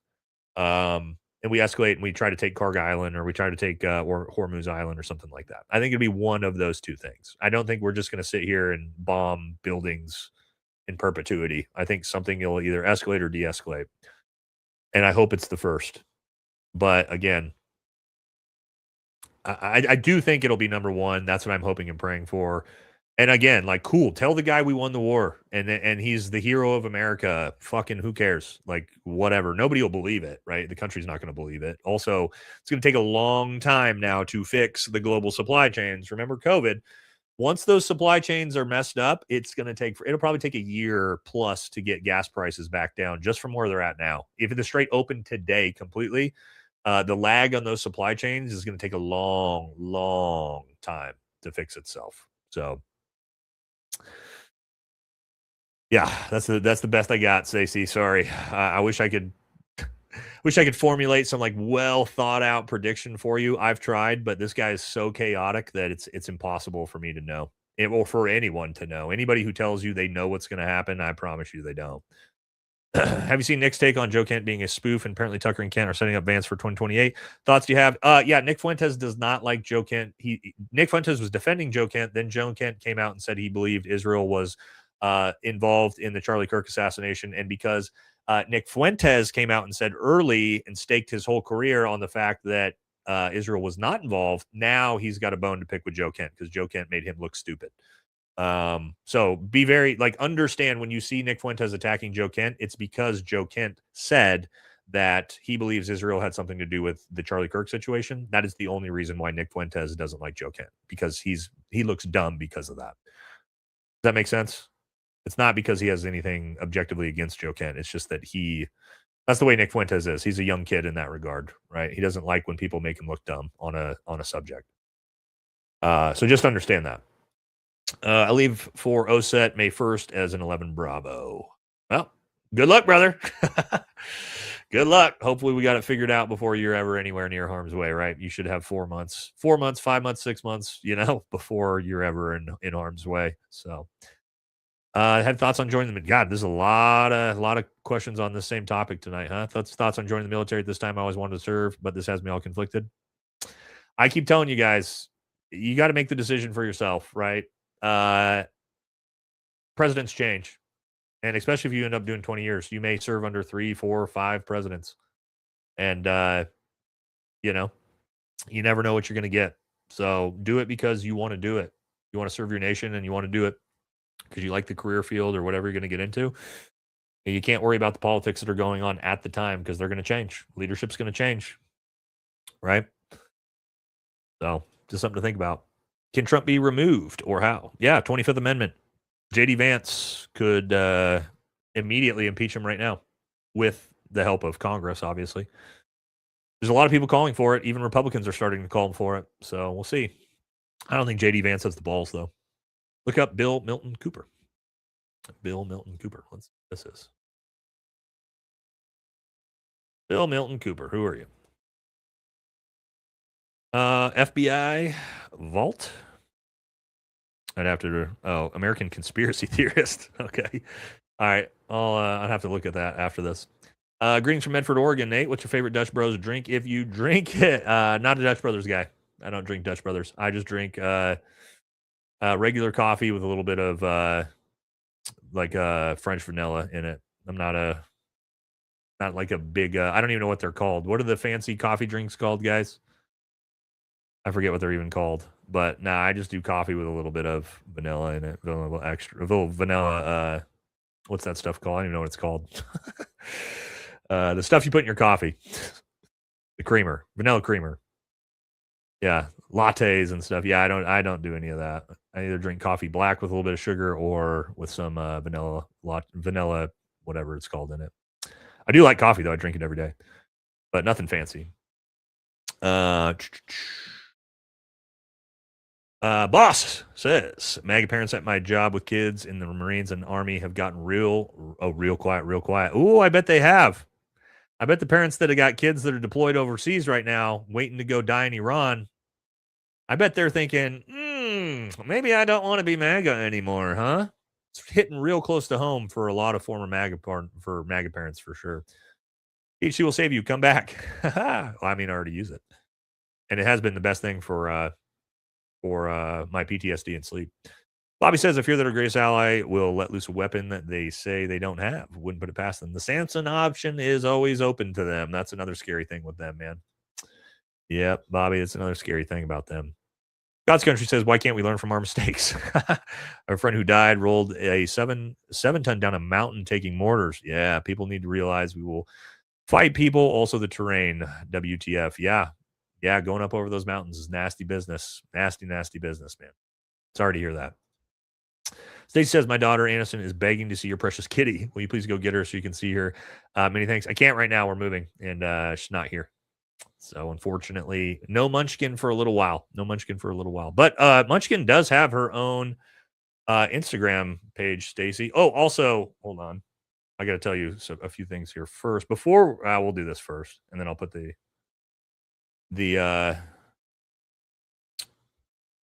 put this back up. But yeah, Munchkin's got her own Instagram page. I'll put it up here so you can see it. Everybody can see it. Actually, I'll put it in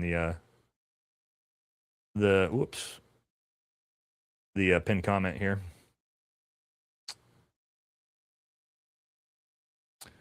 Close some tabs here. I didn't want to. I'm glad to get out of this house where I can get actual real internet. The internet out here is garbage. Always been a problem. All right, well, it's not letting me post this, so I might just have to show you guys. Come on.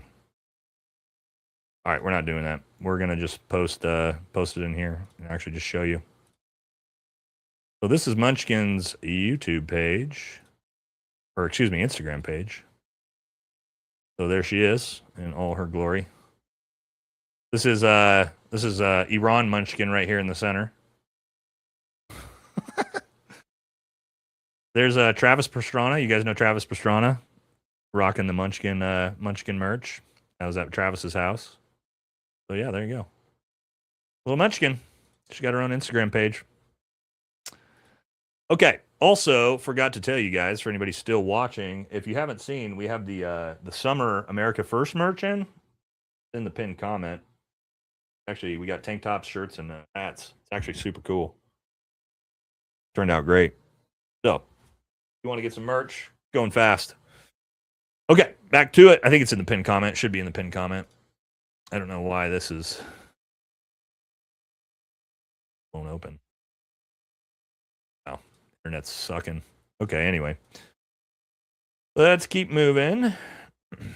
Vet joined the Guard in July 2001. Saw that day live in college. This is just crazy. If this is true, seems more insane than that. It does feel crazier than that, huh? How likely are we to...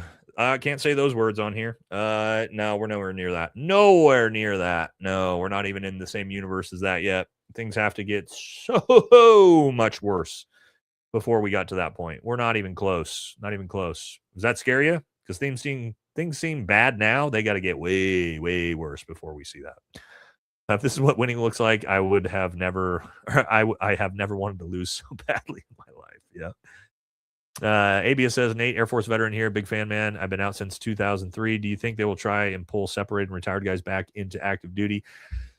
Yeah, so I mean, this will come before the draft, right? This is what I tell people: stop loss and recalls will come before the draft, obviously. And the reason why is that the military would rather bring you and I back in because they don't have to train us. Now, you might do like a little bit of retrain up, but like they don't got to send you through basic training. They don't got to send you to MOS school. You already did the job, so they can just bring you right back in and get you to the front lines in the event that like we're in a draft style scenario. So yeah, depends on like your age, your health, things like that. But they much rather pull us back in first than the draft, right? So just things to think about.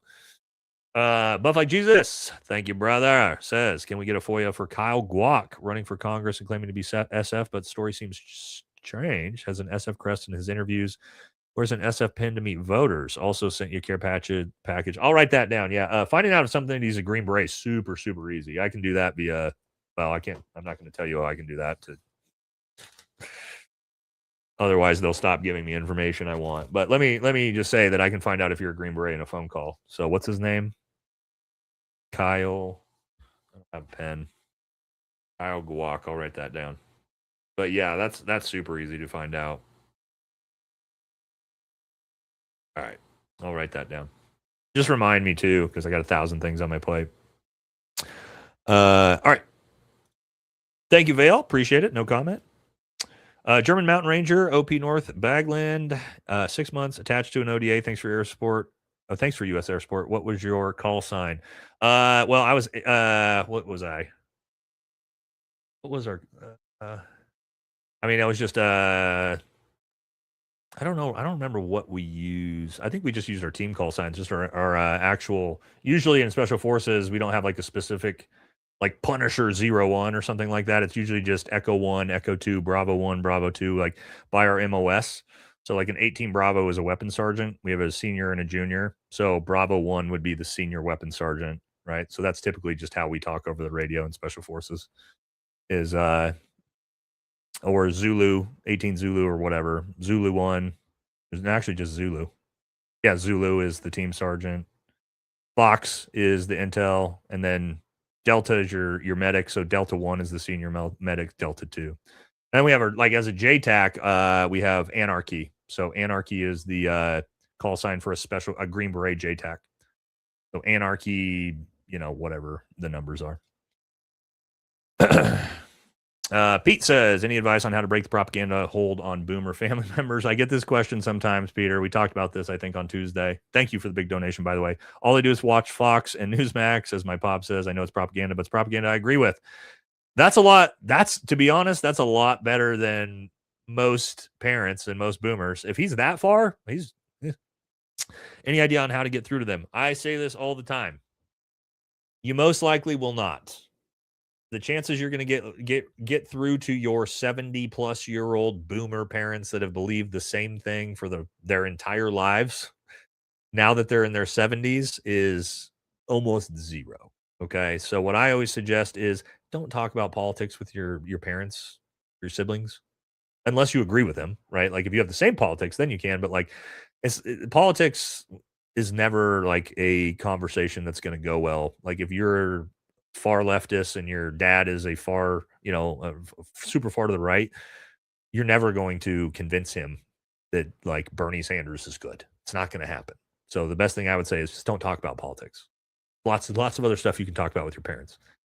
Because again, what's the benefit? What's the benefit out of that? You're not gonna change them, most likely. Okay. Now you can like talk about issues, I guess, talk about the economy, but like you start talking like, hey, this is why Trump's bad. They're just going to shut you off, right? Because Jesse Waters tells them Trump is good, and that's what they're used to. They believe that. That's boomers. Boomers believe that whatever the mainstream media tells them, that's the truth because that's what they grew up with, and that's why I'm not judging them for it. It's just they grew up in a system where you could trust the media. Walter Cronkite told us this, even though Walter Cronkite worked for the CIA, right? He told us this, so it's true, and so that's how they operate. They're not getting information from. Most of them are not getting information from independent media and things like that. Like I can show you like my analytics. I think my 70 plus is maybe like 6% of my channel audience. So and I have a kind of an older audience in general, not older, but like I don't have very many Gen Z either. So that's what I would suggest. Just don't bother, man. Just have a good relationship with your family members.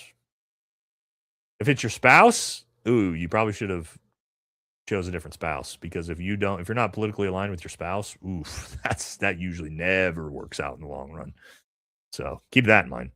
Also, if you're not married, let me be very clear. Let me give you some very, very good advice to all you who have boyfriends or girlfriends out there. If you are a conservative Republican and they are a leftist, I would suggest you do not marry that person because you need to be ideologically aligned with your spouse. Trust me, there's so many other things that are going to test your marriage. You don't need politics getting in the middle of it either. So it could work, but you just better not talk about politics.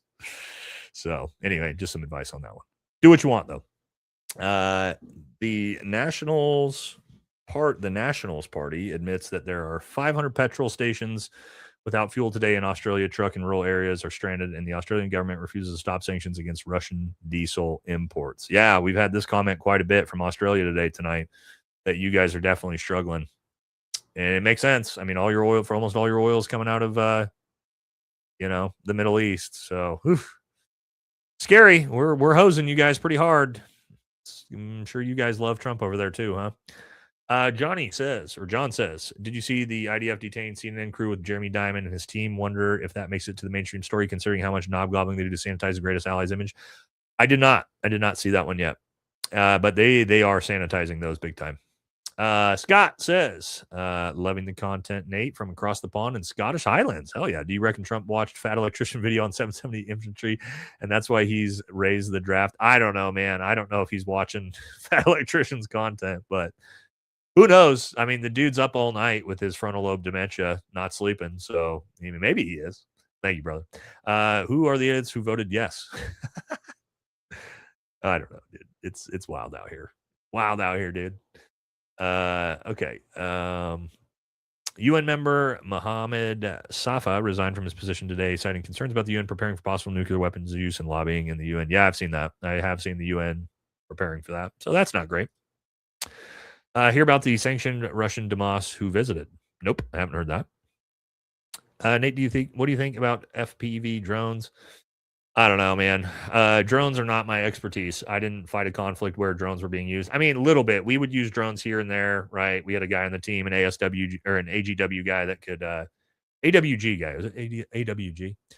That would like use a drone, put it up, fly, and use a camera to see stuff. And then like ISIS used drones to drop mortars from, but that was the extent of it when I was in. So I'm not really well spun up on drones. That's a new war since Ukraine started. America's here we go. America's way behind on drone warfare. To my point, right?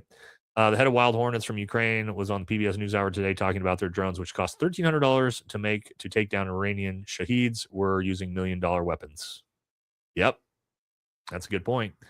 You see, ML times meltdown over Rogan. Who's ML? MLX meltdown. I don't know who ML is. Over Rogan. ML. I'm not sure who that is. What's ML, guys? Who ML melted down about Rogan? Somebody's gonna have to explain that one to me.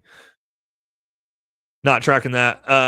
Booga, my girlfriend lives by Barksdale, and there have been drones flying. We've had this one a few times tonight too.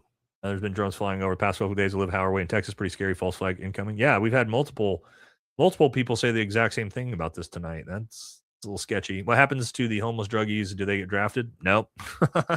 Well, they might, but they're not showing up to the recruiting station, right?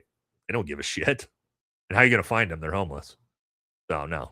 Although if you were homeless and you got drafted, I mean, it'd be a good way to like get a job and get off the street, I guess. But Mark Levine, is that who it is? Mark Levine had a crash out over Joe Rogan. I mean, what a surprise. Shocker. Rick says, hey brother, as a high school teacher and a vet, just want to let you know you're a huge inspiration to a lot of my senior students and athletes. They absolutely love the nicknames, especially Pon China. Hello, keep up the great work. That's hilarious. I know our son's buddies love to watch the show too, which is hilarious. I don't really think about the fact that there might be high school kids watching, but that's super funny, man. I'm glad to hear we're reaching everybody, I guess, on the show. Thank you though, man. Barron Trump can't serve because he's over 6'10". I don't think he's over 6'10". I think he's like 6'8". Let's see. Barron Trump height. Let's see what they say. Yep. Nate was right. 6'8". He is just fine. Just fine. Don't ask me why I know how tall Barron Trump is. It doesn't matter. A lot of research goes on around here, okay? The gated community Warhawks are longing for a domestic tragedy this Easter. Ooh, that's a good one. Oh, yeah, that would really pull at the evangelical heartstrings, wouldn't it? Islamic attack on Easter. Be vigilant, everybody. Thank you, Nate. That is a great point. I did not think about that. And yes, that is a very, very good point in the situation we're in right now. How long after boots on the ground will China move on Taiwan? Little Ben would go IDF before joining the U.S. military? That's a good point. I don't think it's going to happen. I've said for years, just based off of what I know about China, I don't think China is going to ever try to take Taiwan forcefully. I think they're going to do it democratically. And the more we fuck over our Asian allies, including Taiwan, it's going to push them into the arms, push them to the bosom of China, right? And Taiwan will be the first to go. You cut off all of Taiwan's oil, and they're just going to say, all right, we're just going to reunify with China. So you can't fuck with us anymore. So it's a lot closer than people think. If you actually know the breakdown in Taiwan, people think like everybody in Taiwan hates China. And it's like, no. You have a huge portion of Taiwan that want to reunify with China as well. Not everybody, right? It's kind of like you got MAGA Republicans, you got leftists in America. The way I like to think about it, and it's not perfect numbers, but it's like politics anywhere, okay? You've got 25% of the, and these, again, they're not direct numbers. These are just me explaining what I'm talking about. 25% that support, or 25% that are staunch, never reunify with China, will fight to the death. 25% who want to reunify with China, and then 50% who just don't give a fuck about politics. And that's kind of the same way in America, right? You got 25% Democrat, 25% Republican, 50% of people just don't care. So, they really don't need to get that much support, China, mainland China, to democratically take Taiwan, much like they did with Hong Kong. So that's what I think. They have a long, China's got a 100-year plan. They're not thinking like we think 2 years in front of our face, sometimes not even that long. Like America's like this. China's got a 100-year plan. They're not worried about it. They can wait 20 years. Wait 20 years and then reunify China democratically. They're fine with that. So that's why I don't think we'll ever see China forcefully take Taiwan. Also, you have to keep in mind that's like a civil war.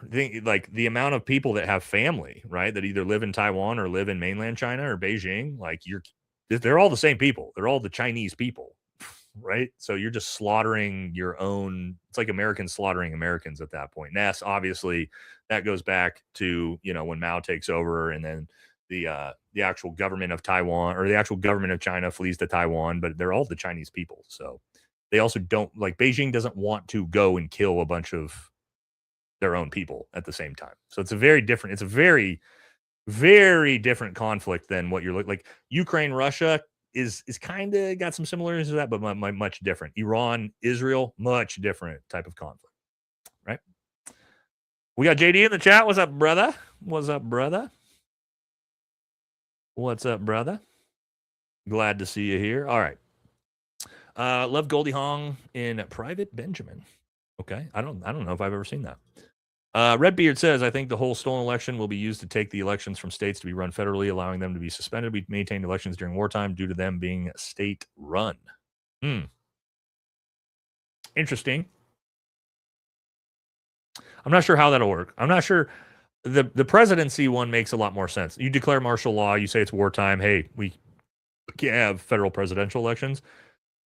The state by state, like Congress, it's a lot harder to pull that off. You have to have some reason why. Why can't Oregon vote in new congressmen? Why can't California vote in new congressmen? Like it's going to be a lot harder to shut that down than it will be a presidential election. So, not to say they might not try to pull it off, but I don't think we see it until 2028. Where do you get your GLP-1 update on Professor Jiang? Haven't got a hold of him yet. Yeah, I mean, I can give you the company that I had just partnered with, used to be partnered with. It's actually my buddy Brent Tucker's company. We could do that right now. We haven't talked about it yet because I was actually, their website's, is their website up? Back up? Oh, here we go. There he is right there. All right. So, yeah, I mean, I haven't started this yet, but what we could do, I've started the partnership, but we haven't actually put this out on the channel yet. So Brent Tucker owns a men's clinic, and so I get all my peptides and TRT and everything through him, and we just partnered with his company. And so we'll just do this tonight. Why not? Or we'll put it in the pinned comment here. What's going on? All right. And as you can see, you'll see Brent's beautiful face right there on the website. And then you'll use code VFT for 20% off of everything. And they have everything. So, men and women, right? So for all the ladies, my wife's on a ton of shit too. Progesterone, a little bit of testosterone, GLP-1. She's on the Glow Mix. So if you're looking for peptides or TRT, that is the company I'm partnered with. My buddy Brent's company, HPTRT. They basically redid the entire company. I used to be with them a long time ago. Redid the whole company. Got it all back together. Shit's great. Just got all my stuff last week from them. So yeah, any peptides you want or need, and TRT, ladies, you as well. Head on over there. You get a consultation. If you got blood work in the last 6 months, you can then all you got to do is submit your blood work to the doctor. You get started. The process, they'll run you through everything. If you haven't done blood work, they'll schedule it all for you. Get your blood work done. Get with the doctor, and he'll get you on everything you need, whether it be TRT or peptides or anything. And then again, use VFT because it gets you 20% off of everything. So, is it not loading? Let's make sure. Did I put it in right? Is the my chat is super like the the polls all over the top of this shit. It's super wonky right now. Hold on. Let me re-put this up here. Should work because it's works for me. Oh, what the hell? Why is it? There it is. Yeah, it's working. Is that link working? Should be working, guys. Yeah, my something was weird. Now that I put it back in there, it should be good. You should see Brent Tucker's beautiful little face pop up. First thing you see. It should look like this. They just redid the website. Yep. All right, so there you go. Again, VFT, that'll get you 20% off of everything. And yeah, good company. Like I said, I just got all my new stuff from them, me and my wife, last week. And yeah, get over there and get on it. Men and women, man. Ladies, too. I'm telling you guys, ladies, I don't think you guys realize, especially once you get a little bit older into your late 30s and 40s, getting on progesterone, getting on a little bit of testosterone, getting your peptides right will change your entire life. Men as well, obviously. We already know how important it is for men. Okay, so check it on out. And yeah, got any questions? Also, we talk a lot about this stuff in the Patreon as well. So, okay, let's keep moving. Keep moving. If you have any questions, you can ask me over there on Patreon about it too. Oh, and update on Professor Zhang. Yeah, so I'm trying to get a hold of him. It's hard, man. I'd love to have him on the show, but I haven't been able to get a hold of him yet. My team, I guess you could call it. We've got a couple employees now. She's trying to run down Professor Zhang right now. Hope you're having a great day. Well, thank you, Armando. That's very, very nice of you. I hope you're having a great day. I'm Irish. Do you think you could take IRA? What you mean, like the United States military? Could we take the IRA?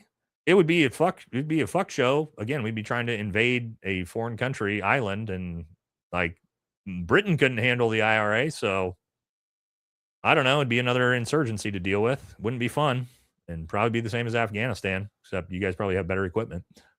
I wouldn't want to fight that war. The insurgencies are not fun to fight. Palestine uncovered the truth. Can't you see? Me? I mean, I can. A lot of people can't, though. Six's mom says, I'm always the person saying you need to look back to see forward. I am back to Vietnam, a really bad war. Oops, conflict. This one is worse. I'm worried about my nephews. Understand better now than the uprising. Yeah. Well, Vietnam, and people have to understand, like, this is how Vietnam started in like 1963, right? Army Special Forces was in Vietnam in like 63, 64. We didn't even start like really losing troops, and the American public didn't even really know what was going on until almost like 1970. 1971, that was when like the real bloodshed was starting. So that was like 8 years of conflict before it like really pissed off the American people. So sometimes these things take a little while to really, really get bad. All right. Chip Tay says, I think Secretary McNamara should go lead from the front. Yeah, buddy. Wouldn't a war against the cartels in Mexico make more sense than a war against Iran? Yes. I say this all the time. I would have no problem.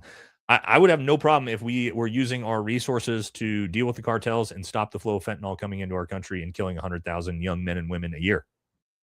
I am a huge advocate of that, but that's not what we're using any of our resources on. We don't give a shit about that. So, yeah, is what it is, I guess. Iran's doing Lord's work, hacking cash. Hopefully they get a hold of the unredacted e-files and release them. Ooh, that would be nice, huh? That would be big. Chief Keef is deploying with the 82nd to Iran. We're good to go. That's a good joke. That's a good joke for those who don't know. All of the like memes of Delta Force going in, it's always like Chief Keef playing in the background. I think Sono says, agree about concern that Trump might do something crazy to stay in. Recently, I looked into the January 6th events and the false elector slates that he tried in some states. Wild shit. Now he's got an admin totally full of simps too, which he did not have on January 6th, right? You had Mike Pence who just said, no, I'm not fucking supporting this bullshit, and signed Kamala in. So, yeah, we don't got that anymore. Not that I like Mike Pence. I think Mike Pence is fucking garbage, but at least he stood up to that. Don says, will you be protesting tomorrow? Thanks for going live during your move. So is JD in here? I think JD will be down there. JD's going to go or was going to go. Yes, there's a big No Kings protest here in Eugene tomorrow. I wanted to go. Me and JD were going to go together, but tomorrow's literally moving day, like with our moving company and everybody. So unfortunately, I'm not going to be able to go down to the rally on this one, sadly, because it's moving day. Well, I was going to, though. You can even ask JD if he's in here. He asked me, and I said, hell yeah, let's do it. And then I had to text him back and say, sorry, bro. I forgot I'm moving tomorrow. So, not going to be at that one. I would have liked to, though. Kevin Holland, only one to serve SEAL Team 6, then CAG. Okay, there we go. There we go. I didn't know he was in both. That's interesting. Stepman says, I think we would have had a false flag already if people hadn't called out the prep work for it in California. Yeah. When they started whispering about how the Iranian drones are coming to LA, and then everybody did false flag content immediately. Yep. God bless our troops, past, present, and future. Thank you. Do you think Diaper Don wears orange diapers to match his skin? Orange depends. Yeah, I don't know. I don't know what he's wearing down there. How did you deal with death and the likelihood of it when you were deployed? I think after the first couple combat operations you go on, and like you get in first like really big gunfight you get into, from then on, for me, I just assumed I was probably going to get killed, and then but at the same time, I always thought that nothing could kill me. So it was a weird dichotomy to where you kind of just stop caring. I know that's kind of crazy to say. Like, it's not that things, like, I'm not saying like I'm a tough guy and that things aren't scary. Like, gunfights are scary as fuck. But you just kind of start getting used to it, right? It's just kind of like something that you're doing, and you stop thinking about it. It's like skydiving. Once you get good at it, you kind of just stop thinking about the risk of death that comes along with it. Now, losing your friends or teammates, that is nobody. I never got used to that. That's always like 10 times worse than anything. So yeah, like your buddy's dying, that's the worst thing, right? You don't really think about yourself getting killed. I don't think most guys really care. But your buddy's dying, that hits you a lot harder than most stuff, for sure. At least most guys I know are that way. Tell Donald J. Trump, Prince Harry done 2 contact tours to Afghanistan versus a JTAC 6 tour as a 4-month tour. Was it Apache Gunner? I bet this will make him sign Baron up. Yeah, that's true. That's true. He did. I don't know how much real action he got, right? I have heard different things, but he was there and he did 2 tours in combat, so you can't knock that at all. I'm not sure how often they really put him on the front lines because he's a fucking prince, but he was there. Don't forget System of Down. We always send the poor. Yes, we do. Yep. Mason, thank you for the big donation, brother. It says, as the days go on about the war in Iran, the only thing I can do is pray that my friends, when they get sent, don't end up dying on foreign soil due to this mad imperialist. I haven't been this angry and dejected in a long time. Yeah, I mean, the country's pissed, man. I'm pissed. I think everybody's pissed. And just wait, if we put boots on the ground and we start losing hundreds, if not thousands of troops, it's going to get bad in this country. It's going to get real bad real fast. People are going to lose it, including me. Buff like Jesus, not the not Highland Count fund. Yeah, for now, this is the best we got, just sirloin. But we saw, because we live in a rural area, we were actually driving away from the new house because we were there yesterday.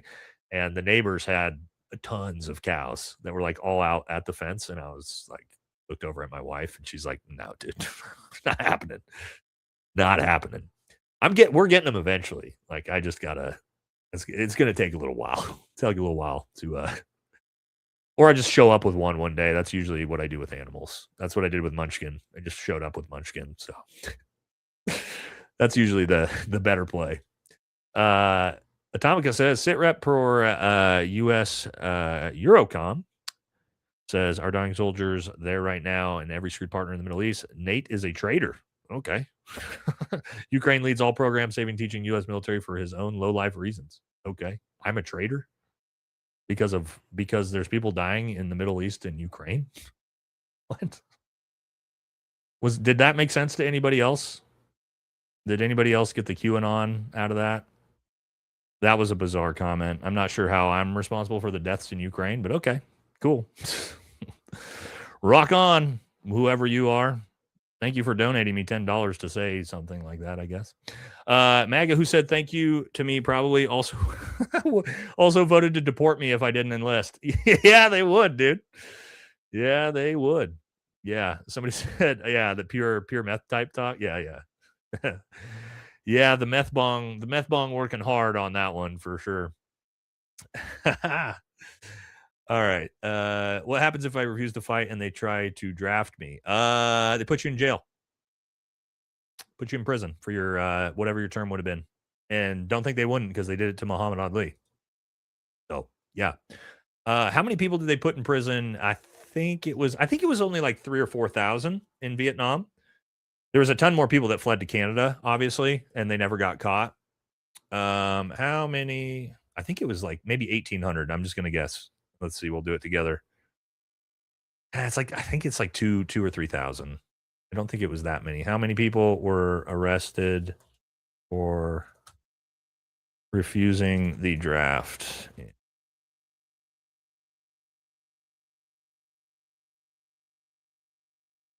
How many were drafted? Oh, convicted. Oh, higher than I thought. Oh, wait. Actually, okay. So only imprisoned 3,200 to 5,000. So it's just a little bit more than I thought. But I knew it was a lot less than the actual draft Dodgers was 250,000. I knew that was a huge number, and then the actual imprisoned was a lot lower. But yeah, they put 5,000 young boys in prison who refused to go fight in Vietnam. So yeah, this is where most of them went. But like I said, yeah, they'll do it. They'll do it. Sean Bean met him lots of times in the Crown Bar, Belfast. That's cool. Was he nice? Was he a cool dude? I hope he's a cool dude. Speaking of Ragnar earlier, have you watched The Last Kingdom? Last Kingdom.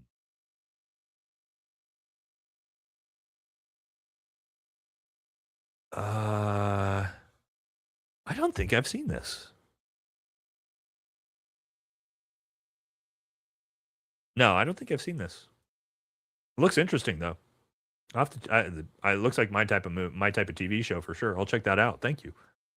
Does it hurt when we base them? When we buck them? I don't know what you're saying here, homie. I bet you $5. Okay, well that was racist. Jesus, what the fuck?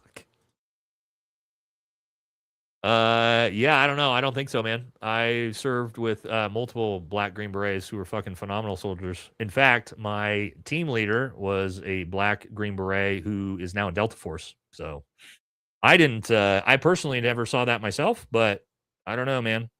You do you, I guess. That's not, I never saw any race specifically be any better or worse soldiers than any other race. At least in Special Forces. It was by the individual. All right. A8, fuck with the channel, but if they enact a draft, what is the likelihood of a revolt? Ooh. Yeah, it could be high. It could be high, right? If they actually institute it, the American society, I think there's a very high likelihood American society will fucking revolt on it. Not necessarily like try to overthrow the government. I'm not saying that, but like everyone will just say, nope, big middle finger, nobody's going. Arrest that. Try to arrest everybody. That's the technique you use. If you have everyone says no, well, they can't. Then it's over for them, right? That's the only way it works. Which is a high chance that'll happen because again, just people are so pissed off about this. All right, we got the meth bong is back. Oh my, OMG, guys, it's public info or BS from Nate. Okay. What I would say is please keep donating me money though. Please keep donating me money. I love it. I have no idea what you're trying to say. Neither does the rest of chat. But if you want to keep donating cash to the channel, you do that. A lot of meth intake going on there, boys and girls. All right. Thought I effed up many times. Now realize I was winning. Thanks for the perspective, Donnie Trumpet Blozer. Thank you. You're a true war hero. I've been watching your channel for months now. I dropped MAG out of respect for your service. God loves you. Well, thank you. Thank you. If you haven't seen it yet, check out Robert Page's Substack, The Escalation Trap. That does sound familiar. I know who Robert Page is. Yeah, I'll check that out. Sounds interesting. Sounds interesting. All right. Just graduated OSET. Oh fuck. I just graduated OSET. Well, where are you going though, brother? Are you going to the 82nd? Or are you going somewhere else? Because if you're going to the 82nd, that's a little bit scary. Because you could be headed out soon. But hey man. You're in it now, brother. You're in it now. Praying for you. Praying for you. Trigger Smart says there's a method to the madness. What's up, brother? How you doing, man? How you doing, Matt? Good to see you here, buddy. Good to see you here, buddy. We love Trigger Smart on the channel, man. Great dude. Great dude. Good to see you. That's funny too. All right. Did you hear Lockheed got hacked by Iran? I hadn't heard about Lockheed, but I know Kash Patel did.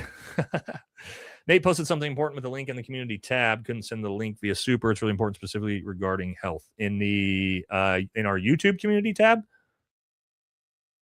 Okay, you got to. I think you got to be. I don't know. Do you have to be a member to be over there? I don't remember. I'll check it out though. Thank you. Chip says, "What do we need? What we really need here is a non-tabbed leg National Guard major to go there and lead from the front." This is a joke about Pete Hegseth, by the way, for those of you who aren't in the military. And yes, this is all insults to a infantry officer to not be these things.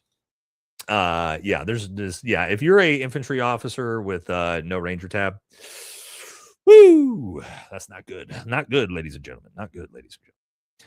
Bill Cooper is, but he's the Secretary of War now, so yay. Bill Cooper is the author of Behold a Pale Horse. Very informative read. Okay. Iraqi born and raised in Finland, born the day U.S. invaded Iraq. Wow, that's wild. Me and my buddies watch your show a lot. Thank you for being a truthful source. Well, thank you very much. I mean, I'm kind of shocked we have so many viewers from all over the world. That's very cool. Very cool. It'd be interesting to see what you guys think there in Iraq. I know, obviously, the Shia Iraqis probably not big fans of what's going on. Love Nitro Circus as a kid. Hell yeah, dude. Travis is like the nicest. Travis Pastrana is like the nicest dude ever. And I got to ride with him in his side-by-side on his track. Just me and him. And that was scarier than anything I've done in my military career. That dude, like, it's a track. It's barely bigger than the side-by-side, and it's all forest. And he's, oh, dude. It's insane. I've got videos of it. I need to put the videos up somewhere. But yeah, oh my god, riding in a side by side with Travis Pastrana. Yeah, seriously scarier than anything else I've ever done. I'm going to Army basic training in July. I run 3 times a week and calisthenics circuit twice a week. Any advice for me, mental or physical? You're already doing it, man. You got to running. Running is the thing in basic training. Like you want to be strong, fit, like push-ups, sit-ups, body weight exercises, and running. Okay, that's the key to basic training, right? You don't need to be huge and like super strong and be able to bench 315 pounds. You need to be fast, and you need to be able to do a lot of body weight, push-ups, pull-ups, sit-ups, run. If you can do those 4 things, you will crush basic training, especially running. Right? You're just going to run all the time in basic. Okay. Yeah, and core. Yep, that's why I said push-ups, sit-ups, push-ups, sit-ups, pull-ups, run, baby. If you're already doing that, you're doing the right thing, man. You'll be just fine. BT Arranger says, "What do you think about the 1893 Chicago World Trade Fair? 2 years to build, just to tear down 6 months later." I'm not tracking the 1893 Chicago World Trades Fair. I'll be honest with you, bro. outside of my historical bag of tricks, but thank you. B says, not that they will, but in theory, can't the U.S. government release the strategic oil reserves to control domestic fuel prices? Midterms are coming up. They could have, but what's the problem with that? Donald Trump didn't fucking refill them before we invaded, so there was only 8 days left. We don't have any strategic oil reserves right now. That's the problem, because this fucking president didn't refill them before he decided to start a war in Iran and shut down the Strait of Hormuz, because we're dealing with children. So great point, right? Great point. You would assume if we had a president that wasn't a complete moron, this would be something we could do, but unfortunately, we do. So. Show us a man that gets rich by being a politician, and I'll show you a crook. Yeah, well, that's all of them now. What do you think of the odds of nukes being used? It's not off the table, especially a tactical nuke. I think to see this, what I think you're going to see is we're going to start talking about how Iran has a bunch of uranium in a deep bunker that we didn't know about, but now we know about. And the only way that we can do it is if we nuke them. And that is my big fear with that. That's how I think the first like breaking the seal, right? Like when you're drinking and the first time you take a go piss, like breaking the seal, like breaking the nuke seal, I think will be for something like that, a tactical nuke to destroy uranium in a bunker. And then that will open the door and get everybody desensitized to the idea of using nuclear weapons. And then you potentially could see more follow on after that on actual civilian centers. But I think that's how you that's the first place we may see one if it gets used. Just me, guessing. Just guessing. Oh, huge donation. Thank you, brother. Mahalo for this channel. Big Island Kona. Appreciate all the work. Thank you, brother, for that $100 donation. Super, super generous. You're in here. You've been in here a lot recently, so glad to have you here and also being very, very generous. Thank you so much. We got a lot of viewers from Hawaii building up too. Hawaii, I've never been to Hawaii, guys. Never been to Hawaii. Never ended up in Sock Pack. I need to get out there eventually. It's one of the places I've always wanted to go. Lived in Japan, been like everywhere else in Asia, literally everywhere else in Asia, but haven't been to Hawaii, it turns out. But thank you very much. Bobby, thank you. Got to hit the hay. Hope your move goes well. Much love to you and your peeps. Eagerly await your new setup. Yeah, I don't know what we're going to do. Okay, it's going to look different. It'll still be kind of similar, but it's going to look different, right? The new place, new different backgrounds. It should be a lot cooler. And then we're going to have two different podcast studios. We're going to have the solo podcast studio, and then we're going to have the in-person podcast studio. Thank God we can finally do in-person podcasts with good guests. Yes, right? We can be like Sean Ryan. Yeah, excited for that. Definitely going to have some good guests to have on too. So that'd be cool. It's going to take a little while though, because we got to build it all and do everything, but we'll work on it. Probably be a week or two before we're there. Any recommendations for beyond line of sight antennas for portable radios? HF, right? HF radios are really like, if you're really looking to be able to talk to people from a long distance, HF radio is the way you want to go. There's a ton of different options, anywhere from, $1,500 to $25,000 options. So if you have a local radio shop that does this type of stuff, that's the best place to go. It's way too complicated, convoluted for me to to give you answers about, communications like this over a live stream like this. But that would be my big suggestion. Look into the HF route, because that's where you're going to actually be able to talk to people long distance. We've had this comment like 9 times. We're winning so much. President Trump says Americans can't take it anymore. Yeah. Yep. Money talks. Oof, that drink looks good. Nate's not drinking, but that's looking good. Our greatest ally makes me sick to my stomach. It's difficult to control my emotions. Love the channel, Nate. Thank you very much. Thank you. Vatican says, JTAC Red Baron was my call sign, sometimes Mafia 3.0. I also have PTBS, and I'm happy that I found your content. Well, thank you very much, brother. Thank you very much. Red Baron. JTAC Red Baron. I wonder what unit was that? So did the Golden Age start? Yeah, we're almost there. We're right around the corner. I'd pay top dollar for a Bongina t-shirt. We did those with Tim Kennedy. We made some Tim Kennedy ones. That was funny. I should do some type of spin-off Bongina t-shirt. Actually would be hilarious. I'm always looking for funny ideas, so I'll think about that one. If they started the draft to obliterate the city of London, the Vatican, the bankers general, count me in. Oh God, you don't like London, dude. You got a bone to pick with London? What'd London do? Maybe you live there, or I don't know. Maybe are you from the UK? Interesting. Pepwin says, love the show. Keep strong. Thank you much. Thank you very much, Pepwin. I appreciate it. Can I get off this ride? Nope. Nope. We're all on it together. We're all on this carnival cruise together.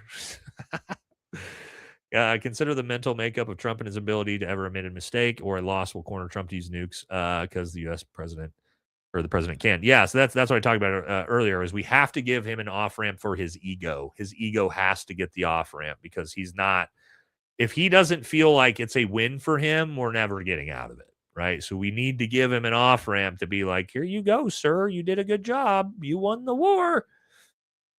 But it's hard to do right now. Buff like Jesus. JD, thank you for service. True American hero. Everybody thank JD for service or you don't love America. Yeah, so JD DeLay, if you guys didn't know, obviously love JD. I've known him for 20 years. JD was in the Marine Corps. He doesn't like to talk about it much, but yeah, you guys should thank. Is he still in here? Is JD in here? Next time you see JD, make sure you thank him for his service. He's super humble. He doesn't like to talk about it. Doesn't like anybody to know about his service. But yeah, Savage Marine. So make sure you guys thank JD for his service whenever you see him. All right. It's the nicest thing we can do because he's just such a humble guy about it. So I know most people had no idea that JD was in the Marines. So, again, just a super humble dude, man. Super humble dude. That's why I love him though. He lives down the street from me. So love our boy JD. Okay. AJ says, thank you for your cervix. Oh, Jesus. Desert Shield. Oh, man, my fucking eyes, dude. I don't know what the hell's going on. Maybe it's kicking up dust everywhere because we moved everything. Desert Shield, Desert Storm Vet. The guys who got recalled got sent to mini boot camp. Interesting. By reserve drill sergeants. These guys had all ETS. So when I got called to do the drill sergeants to blow them, hilarious stories. That is super funny. So you were a drill sergeant for guys who got recalled back during Desert Storm, Desert Shield. That's wild, dude. I bet you have some hilarious stories. I mean, it's not funny for the guys who got pulled back in, but this administration is like a box of Captain Trump. Captain Trump, oops, all fascists. That's funny. I need some fucking eye drops, man. And my nose. My nose is going too. All right.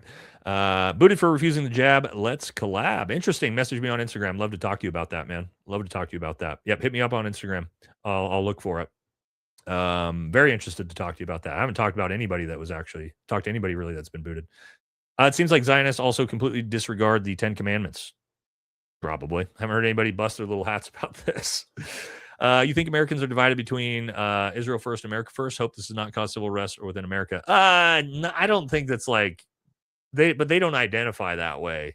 So they all claim they're America first, right? So I don't know about the divide. I mean, it's getting there. It might be there by 2028 for sure. Look at the Brits went to the wrong funeral. They were stripped and murdered. The Brits went to the wrong funeral. I'm not sure what you're talking about there. Papa Penguin, what's up, man? Haven't seen you in a while. It's a good time to be a fat, retired, over-opinionated vet. Why can't we pick wars with good destinations? What the DoD needs is a quality travel agent in the planning cell. Hey, man, we did in the Pacific. Okinawa's gorgeous. Weather's amazing. Our grandparents went and fought there. I mean, I was stationed there. Obviously, no war out there at the time, but we used to go to cool places like, Okinawa and Japan and places like that. So, yeah, not anymore. That's not anymore. We're pretty much stuck in the sandbox. Hey, Nate, former 11 Bravo, 4th ID and deployed to Iraq in 2021. And we were fighting Iranian-backed Shia groups the whole time. And they took out a U.S. Diplo then. Yeah, it makes sense. That's why I was literally just mentioned earlier about Shia Iraqis who are probably not happy and are probably attacking U.S. bases in Iraq right now would be my guess. Wish the American people understood that Israel can flip on them and go to Russia. They're going to go to India, I think, instead. But Russia is an option. People don't understand that Russia actually is fairly pro-Israel as well, because of, well, the Bolsheviks, right? Let's be honest. Please talk about the Epstein and human trafficking is Morocco. Americans need to get out more of the country and see the world. Yeah, that's a big thing too. The sheltered Americans are also a big problem that haven't seen much of the world. Not that you have to, but it definitely will change your perspectives when you either go to different places or live in foreign countries. Sure. David says, if they lied about everything from weapons of mass destruction to COVID vaccines, why should we believe what they tell us about Russia and Putin or about Iran or about literally anything else? Yeah. Yep. Ryan says, kiss, marry, fight. Well, is this like F, marry, kill? I'm doing F, marry, kill, dude. This is we're not pussyfooting around, okay? So we're doing F, marry, kill. Netanyahu, Trump, Bongino, go. Okay. I'm marrying Trump because Trump's worth $7 billion, and then I would inherit all his wealth. I am 1,000% killing him, and then I'm gonna fuck Bongino because I would bend that little boy over anyway. So, yeah. So we F Bongino, we marry Trump, and we K Netanyahu. That would be my F, marry, kill for those three. Is that right? Would anybody go with something different? That seems like the obvious. That was actually kind of an easy one. It was kind of an easy one, I think. That didn't really take a whole lot of thought at all. No. All right. Pop Penguin says, forget nukes. What about the Iranians feeling like they're backed into a corner with no way out and causing some of the glowing stuff to make city dirty bombs? No casualty generating what would create a cleanup. They don't need dirty bombs, man. Here's the thing. People think, oh, what if Iran gets a nuke? Iran doesn't need a nuke. Iran can ballistic missile strike desalination plants in the Gulf and Israel and literally make the entire area uninhabitable tomorrow. Tomorrow. They could wipe the entire Gulf out tomorrow. They don't need nuclear weapons. It's the dumbest lie that fucking we've ever put forward to the American people, right? Without these desalination plants in the Gulf and in Israel, they have no water. There's no other sources of water. Iran can do that overnight. So if Iran wanted to, they could basically kill 100 million people. So, I'm not saying like I'm not trying to talk down to you. I'm just saying they don't need a dirty bomb, bro, to do the damage that they can do. They can do that immediately. They can do it tomorrow night or tomorrow. They could do it in an hour from now. They could wipe out the entire Middle East just by targeting the desalination plants. So, but it's also scary, right? But yeah, they don't need a dirty bomb. Thoughts on AD 303 World Fair? No idea what that is. No idea. Thank you, though. Former Navy AW deployed 3 times on the USS Lincoln out of San Diego. I keep hearing from other vets that it got hit. Can you confirm? I cannot confirm that, but there is a lot of whispers that the fire that they had, what was it, a laundry room fire that somehow brought down a fucking aircraft carrier? Nobody believes that. So it sounds like it might be more likely that it actually did get hit and they're trying to keep that under wraps and they're trying to make it look like it was just a laundry room fire that brought the ship down. But I mean, does that even make sense? A laundry room fire brought down a nuclear powered aircraft carrier? Yeah, I don't know. I don't know if I buy it. I don't know if I buy it. So, but I don't know, man. It's speculation at my point. I don't know anybody that's actually on that ship. So all speculation on my part. Thank you. Agree. Behold, a pale horse shows who is really pulling the strings, ushering in a new world order. Something big is coming. People get informed. Thank you. Thank you, Austin. Austin again. Yo, Nate, love the content. Working on getting you to our event at the gun range this summer. Working with your reps. Talk soon. Oh, is this for Ohio Range Day? Yeah, dude. If this is for Ohio Range Day, right? Austin, are you in here? Assuming you're still in here. Yeah, they brought it up to me. And yeah, I'm definitely down to come. I actually have a lot of buddies that go out there for that. I believe that's what you're probably talking about, right? Let's see if I'm assuming you're still in here. You just left the. Okay, there we go. Yeah, man. I actually talked to him about it. Definitely interested. I'm planning on coming. So. Looking forward to talking to you guys about it. Sounds cool.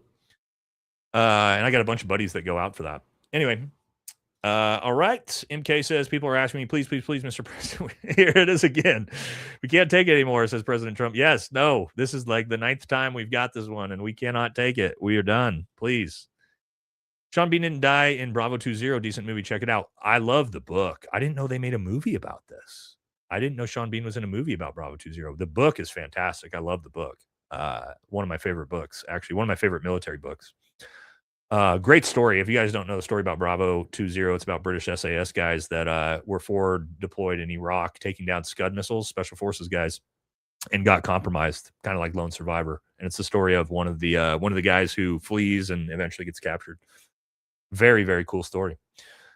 But I didn't know Sean Bean's in it. Now I want to watch it, and especially if he lived. Holy shit, man! This is super generous.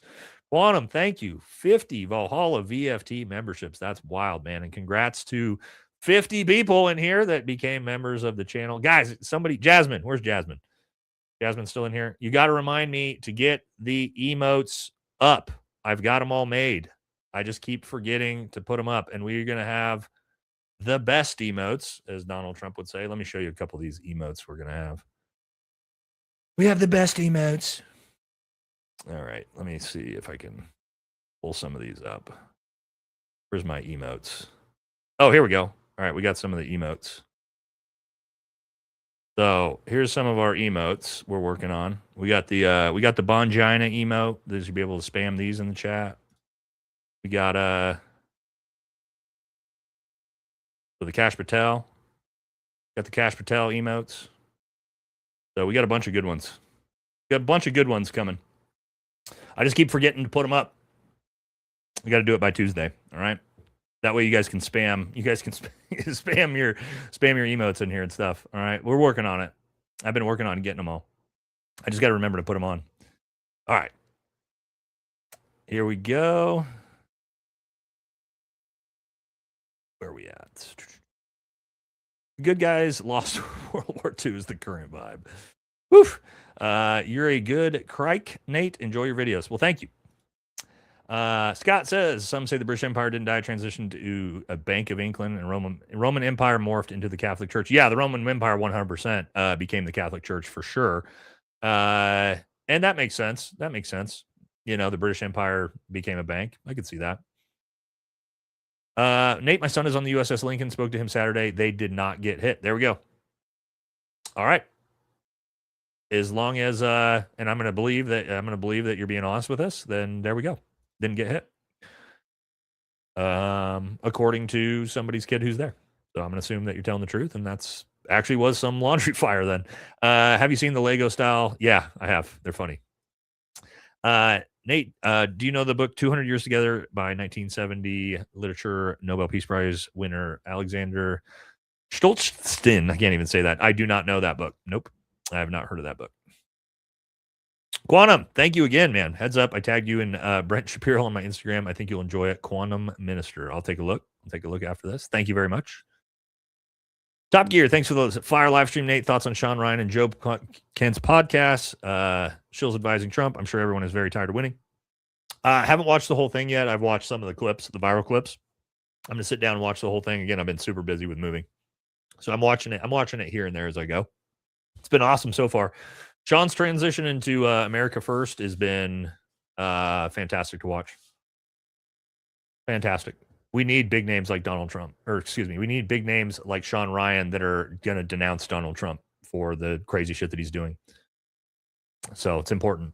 Roy, the way DUI higher second acted and people like him are the reason why we had so many sharp trainings and long safety break weekends. Yes, that's actually a great point. That's actually true.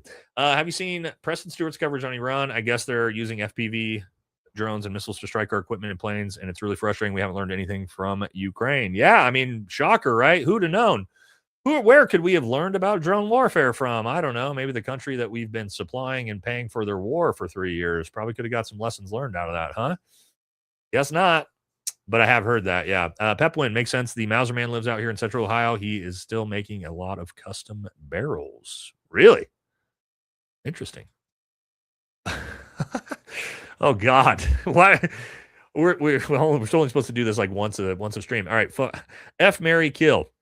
Lady G, Hegseth, Rubio. Okay, this one's way harder. Okay. Oh my God. Oh, I have to kill Lady. I got to kill Lady G, right? I have to do the world a favor on that one. Now, and well, I'm gonna definitely marry Rubio because I could never spend more than 5 minutes around Hegseth, so I'm gonna pound out Pete Hegseth. He'd probably like it anyway, and then I'm gonna marry Rubio. So there we go. That was a hard one, guys. Whew. Ugh. That's not a fun one. I don't know where you guys are at on that one, but yeah, that's tough. That's tough. That's what I got. That's what I got to go with, though. Somebody's, yeah. I think that's the play. So yeah, if you just got here, if you literally just got to the stream, oh yikes. That's funny. Yeah, thanks for that, Jasmine. That was a brutal one for sure. That's a tough one. The DoD should invest in Octopus interceptor drones. Yeah, we should invest in something. Just Flowing says, if a recall were to happen, would I have to keep my old MOS or can I get a different MOS? Semper Fidelis. I do not know. I have no idea how that works. I would like for me as a Green Beret, I'm gonna go back to being a Green Beret, right? Because it's a very, very high skill job. It takes a long time to make one. But as for like if you were I don't know, let's say what am I thinking of? Like an 88 Mike, right? And you drove trucks and you wanted to be infantry. I imagine you could probably like make that transition, I would guess. When will Meal Team 6 and the Gravy Seals be deployed? Oh, I don't know. Not for a while. Although, hey, SEALs, we need to take down an island. We need you guys to swim in there through the minefields. So maybe we could get some SEALs in on that. They could they're already writing books about it, I'm sure. Tim Kennedy's already wrote a book, I'm sure. So all right, guys, we finally made it through. It still ended up being 4 hours. This was supposed to be a short live stream. We were done at about an hour and a half, but the super chats, you guys love to keep me here. But I appreciate it. Super generous of all you. I appreciate it. Trust me. Thank you very much. So that is going to wrap up the show. Been a fun show. Been a funny show on the back end of the show. The first part of the show is not funny. But yes, we'll be back Tuesday. Might be a little light on content for the next couple of days. Again, as we're moving and everything, I'll try to keep up with it the best I can. And again, we will be back. Yeah, Tuesday, regular scheduled live stream. And who knows? God, who knows? Who knows what we're going to be talking about by then? Hopefully, we will not be talking about how the fact that we invaded Iran.